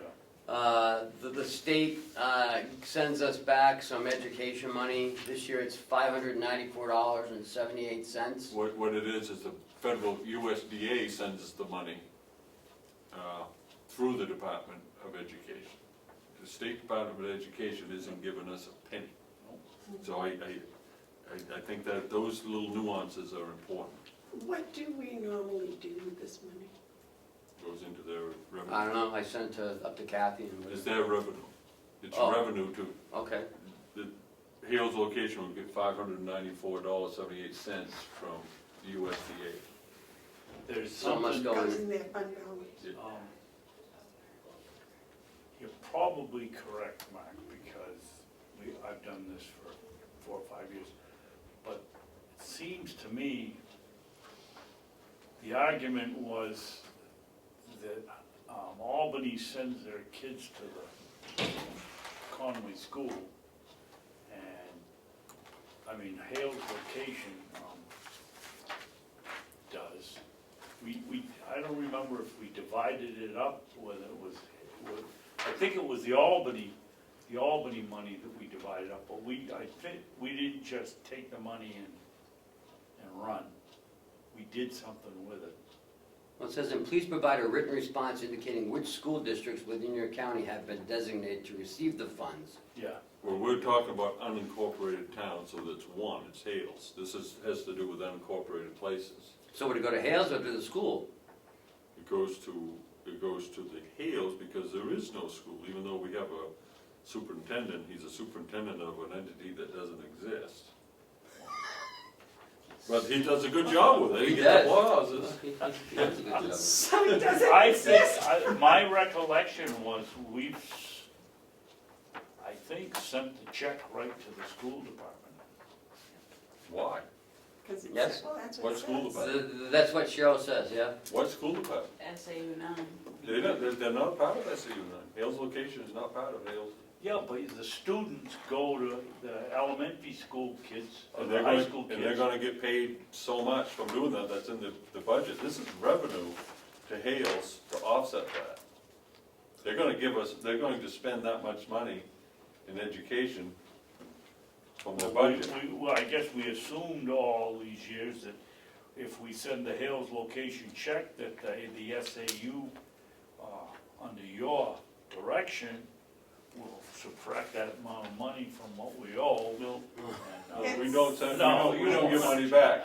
You're better Don't not, subtract, you're don't better add. off not giving it to us. It states right in here that you're asked to provide a written response indicating which school districts within your county have Hales been location. designated to No, receive the funds. I don't know. It- You're saying it should go to SAU 9, or it shouldn't go to SAU 9? I'm saying. It should go to Conway School District. which Well, is different. whatever, yeah. But I don't know why you would do that. Because that's what it says to do. I mean, it's Yeah, only right. $600, it's not gonna break anything, or, Well, I don't, it's not the amount, it's the, who should get that money. Well, I think to get, I'll take it, you guys don't want it. it says a portion of it, so notify the state of New Hampshire Department of Education, and they will take care of sending the right people the right money. Haven't we sent them, Cheryl? In my recollection is we've sent the check. I Didn't- believe you're right. That's To- what to we've done in the SAU 9? past. Did To you Conway get, School District. Conway School. did you Whatever- get a whatever. physical check? No, I believe they send it, They send the check to the school district in the name of Hales. yes. But how would they know? Which Well, school you had, it says Do we to have to send them a respond to letter. them? district? Okay. You have to tell them where to send So it. next year, you could say, send it to Freiburg. Yes. But why wouldn't we just send it to Hales, and they'll send their tuition in another check? Why would, Because it says because Hales here, not a school district. it says here that because it's our unincorporated town application, that we're to send a written response I know to the I know why education it's in here. department indicating which school district within the county has been designated to receive the Conway funds. School. Conway And School that would District. be wherever the children are going, I would. I understand why they do that. You go to Cowash County, they have a lot of unincorporated places, and I don't They got know- 23 of them. I don't know if anyone lives in Dean's Grand, you know, so if they're in a forest, they're gonna get some money. But if they don't have people, then they would have to be sent to someone. It's a strange way, it's not a really clean way of doing it. I would say the answer to this is send it to Conway School District. I think that's what we were doing. Okay, Yeah. I won't vote on it though, because I don't want anyone thinking I'm grabbing money for the school. no, I don't think we have any business voting because it says send a response. Oh, that's, how do you send this? Provide a written response. Okay, so who's gonna write the written response? Cheryl? Why Cheryl? She's gonna, I'd say Kathy should. Kathy, is that? Bevard. She's the administrator Yep. slash tax collector. Yeah, that's right. But this was sent to the Carroll County Office of the Commissioners. Okay, so let me think. Well, that's Any cost should be because good. they don't know that we even have Kathy Facade. We're talking about a payment from the Please federal review your government. They're not- need below, and please provide a written response indicating which school district in your county have been designated to receive the funds. Okay, I don't think we need to go to Kathy, I think we write a letter from Ken saying, Don't you think it should come from the superintendent of schools? There you go, I think that's a good I think idea. it should come from county administrator, and it should please, the Conway School District is within the county of Carroll, and please send the money to them, or something to that effect. But I think we ought to get this straightened out before they go over to Freiburg, because that's another state, they'll get all. Well, but it says here in this, indicating which school districts within your county. So So I, next year, we can't say Freiburg can, because they're not within the county. so I think that between now and then, that gives us a whole year Right. to deal with the, That's why I think Government. the better way, next year, we should be sending it to Hales and let them send it to wherever they want. but, and that'll probably take a year to Yep. get that process transferred. That seems to be my experience with. You don't need a motion to do that, you just come do it. Yeah. Yeah, I'll get a motion. Next thing is the budget. In your packet, on last Thursday, as you just heard, that delegation approved the county's budget as submitted on 3/22, and the Hales location budget as is. There was some discussion though at the Hales budget, at the Hales budget hearing with the delegation, Commissioner Hounsell, that we had to, something about setting the tax rate and the money, Yeah, it had to do with the fund balance. yeah. There's the discussion of how much of the fund balance would go to reduce taxes, and I said that will be determined, August or September. October. Well, what you do, if you look at this letter, it says, we reported on the MS 535.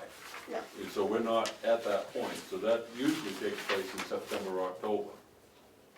You start thinking about what you can do around August, you make that decision September or October, and then they use that to set the tax rate. So I think there's $103,000 or so in the fund balance at Hales. I think so. I'm just using round number, around 103,000. I think my own self, at this early stage, as someone looking for what I think a fund balance for Hales of appropriate level would be somewhere between 40 to 60. I don't think we need 103 in the fund balance. Well, I think it was brought up that probably closer to 60, just in case of another student appearing. If somebody should move in. You robbers take 35. I don't know why you have a cane, you should have a hook and a peg leg. Well, there's Pirate? a couple of features of this that you haven't seen yet. You're taking, but one student is 35 or 37,000, so At Conway. we, in an elementary, so we've always padded the, Yeah, like I said, between 40 and 60, I don't know, but we don't have to determine that. No, not now, not until September But or I think August. it's safe to say that a good percentage of that will go to reduce taxes. No, that's fine, thank you. This one's fine. That's Hales. Here's our budget for 2017. Kenny, excuse me, before we start on 2017, what is the law? The delegation's supposed to meet twice a year to go. At least twice a year, yes. Because we haven't had anything If for not the more. last quarter. If not more, but they can do more if they want. Okay, But the minimum is 2 times a year. and they haven't discussed the last quarter yet, have they? No. But But they already they met don't 3 have, times last year. but they don't have to. No, that's what I But said. they have to meet twice a year? Yes, at a Okay. minimum, And they set that time? yes. Yeah, okay, Or if the commissioners request it. okay. Didn't they do it 3 times last year though? So they're covered. Oh, yeah, yeah. Yeah, they did it 3 times. Mhm. So they don't have to do the last quarter. Again, since we're wrapping up this whole budget process, this one amazingly easier than I thought when I came here in January from all that I had heard. This has been the smoothest year I've had. Well, I think a lot of it, you know, we can say this was a smooth year this year, but I think the reason it became smooth was what was taking place last year. So I give that to David. I think the adjustments that took place in 15, 16 have now produced for us in 17 a better way of doing it. And I do commend the delegation for their work and the support. And I'm looking forward to the rest of this year proving that we can manage this budget to the best interest of the entire county. You know, what's funny about this is we wrap it up April 1st, you know, we're going to it. September 1st, we start all over again. Yeah. So it's only a 5-month window where I can just like exhale and then we start over again in September. Actually, you don't even get that because, you know, what you have is really a needs-based budget. You never really stop with them. No. You're on to next year's budget now, I bet, in some area of your thinking. Yes. I know I am. I'm looking towards at the budget. That's why I like these sheets. You know, we get to track it. Well, yeah, and next week, we'll be done the first quarter. So we'll roll this budget into the 17 budget, and we can see where we are expenditure-wise. Nice. And then on the middle of April, I'll come to you guys and we'll see where we are with all our numbers. Yeah. So we should be at 25% or less. Yes. A couple of thoughts on the budget. I think this is the 3rd one that I've been involved in. And as Mark said, it went much easier. I give a lot of credit to Ken and Chuck, and mostly Ken. It's a process that from 3 years ago to this year has changed drastically. From what I see, a commissioner off the street really isn't trained to do a county budget. Somebody that's a professional at it and I was one that opposed a county administrator. I'd be the first one to vote in favor of it now. It made quite a difference. We've seen the results of being in the hole 1 year and having a surplus the next. I think that we ought to encourage the delegation to meet as soon as the preceding year, December 31st is closed, because what they're missing, they have the figures for the whole year, but they can't track. If they have both of this from 3rd quarter and 4th quarter, they can see what's happening. Some departments are using up their money because they don't want to lose it the next year, because they didn't spend it. And the only way you can see it is if you take this and match it up against, then you'll see the increase in the fourth quarter. It'd be nice if we were able to get the delegation to believe that we were trying to manage this place, not to get all the goodies we could, but if we need something this year that's an emergency, we buy it, or, and then next year, we want to, well, I got it reversed, but we need the money, and they say, well, you didn't spend it last year. They don't give it to us, and it'd be nice if we had some trust here that, you know, if they say they need it because they're gonna get to generate a transfer switch, we don't have to spend hours, we could just put it down and have them believe we needed it. I think that, Thank you for that. I appreciate it. But it's not just me. I have a bunch of department heads and other people that help me with this budget. But I understand what you're saying. They all did a good job. Yes, and thank you. Two, I think we're gonna get there, I think, with the delegation. I see it already. Trust. You know, I see it already. I see that, you know, we're gonna get there, David. I feel it, I see it, and I welcome it. That's why I look forward to next year's budget. Yes. When I come to a position where I say Ken's done a good job, that is, he extends that, because he really represents, for this purpose, the entire staff of all the county. A good job for him is also a good job for the others, because I do acknowledge the hard work that was done.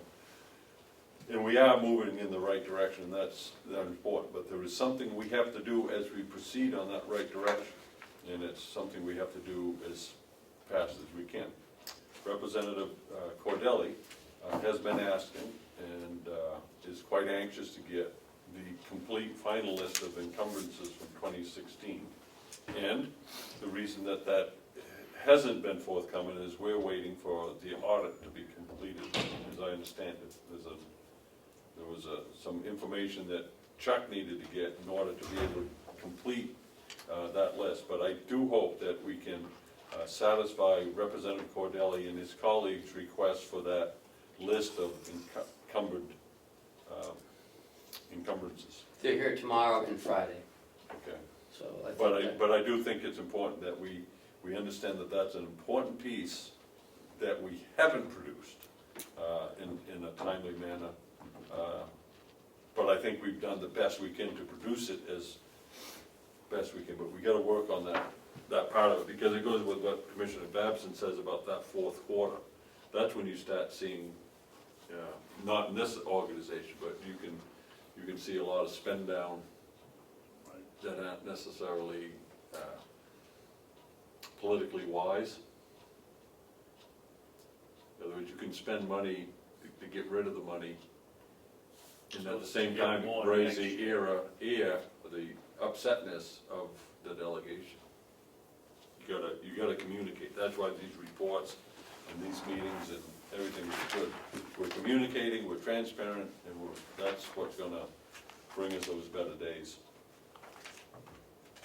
I believe that communication is key, and I think that's one of the reasons that this whole budget process this year went as well as it did, because questions were asked and answered.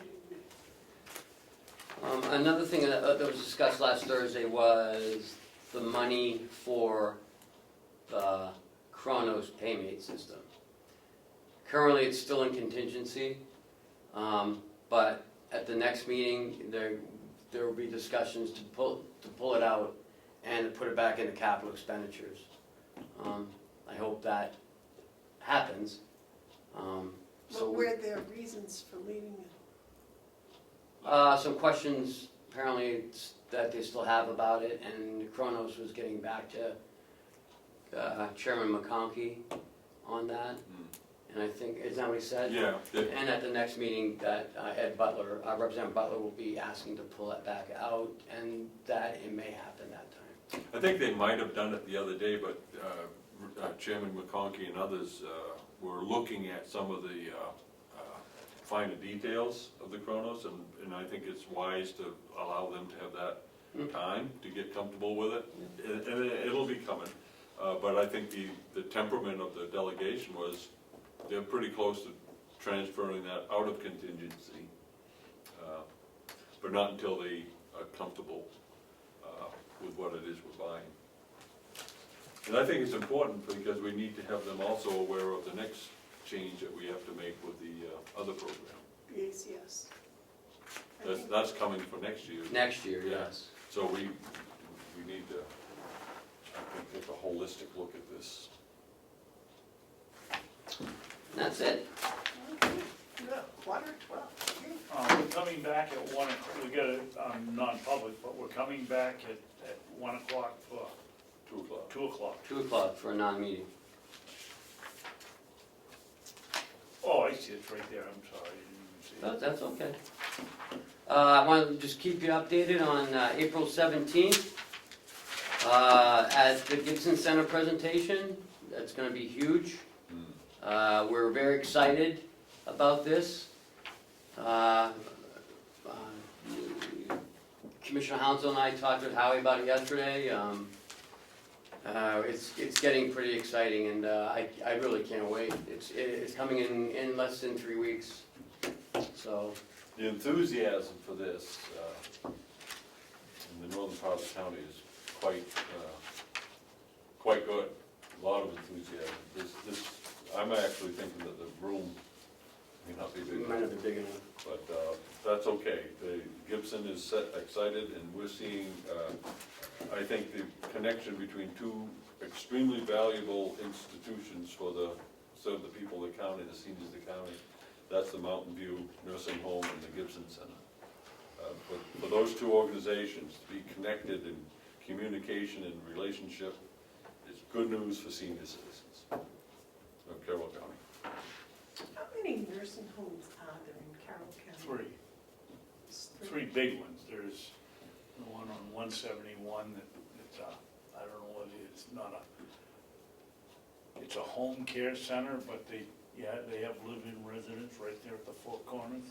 But there's the one over in Clark Road and one in Conway and this one. Is there one in Wolfboro? There's 2 in Conway. There's the Merriman House, and, Isn't the Merriman House part of Memorial yeah, Hospital? yeah, but the other one, Mineral Springs. Oh, Middle Springs, yeah. Mineral Springs, yeah. So I think there's 4, but the 2, I'm not gonna say Memorial doesn't, but the 2 organizations that really focus on senior citizens, to the degree we're talking, is Mountain View Nursing Home and the Gibson Center for Senior Services. And to have those 2 connected is Gibson really. Center isn't a community center? No, the Gibson Center is the Gibson Center for Senior Services.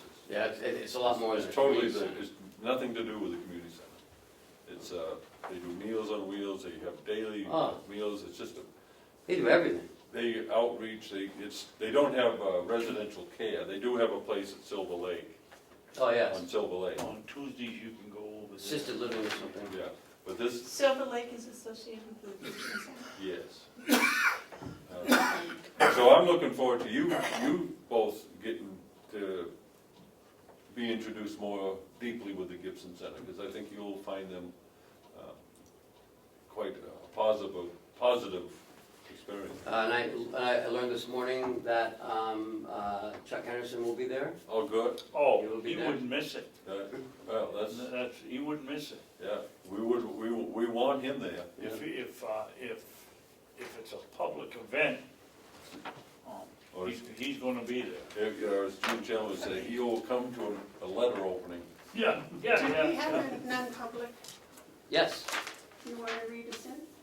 Yes, I make a motion, score it, and put it on the score sheet. I make a motion that we go into non-public session under 91, RSA 91-A, paragraph 2, parentheses C, matters which if discussed in public would likely affect adversely the reputation of any person other than a member of the body or the agency itself. Second. All those in favor? Roll call, please. Commissioner Hounsell, Yes. Commissioner Babson, Yes. Commissioner Bevard, Yes.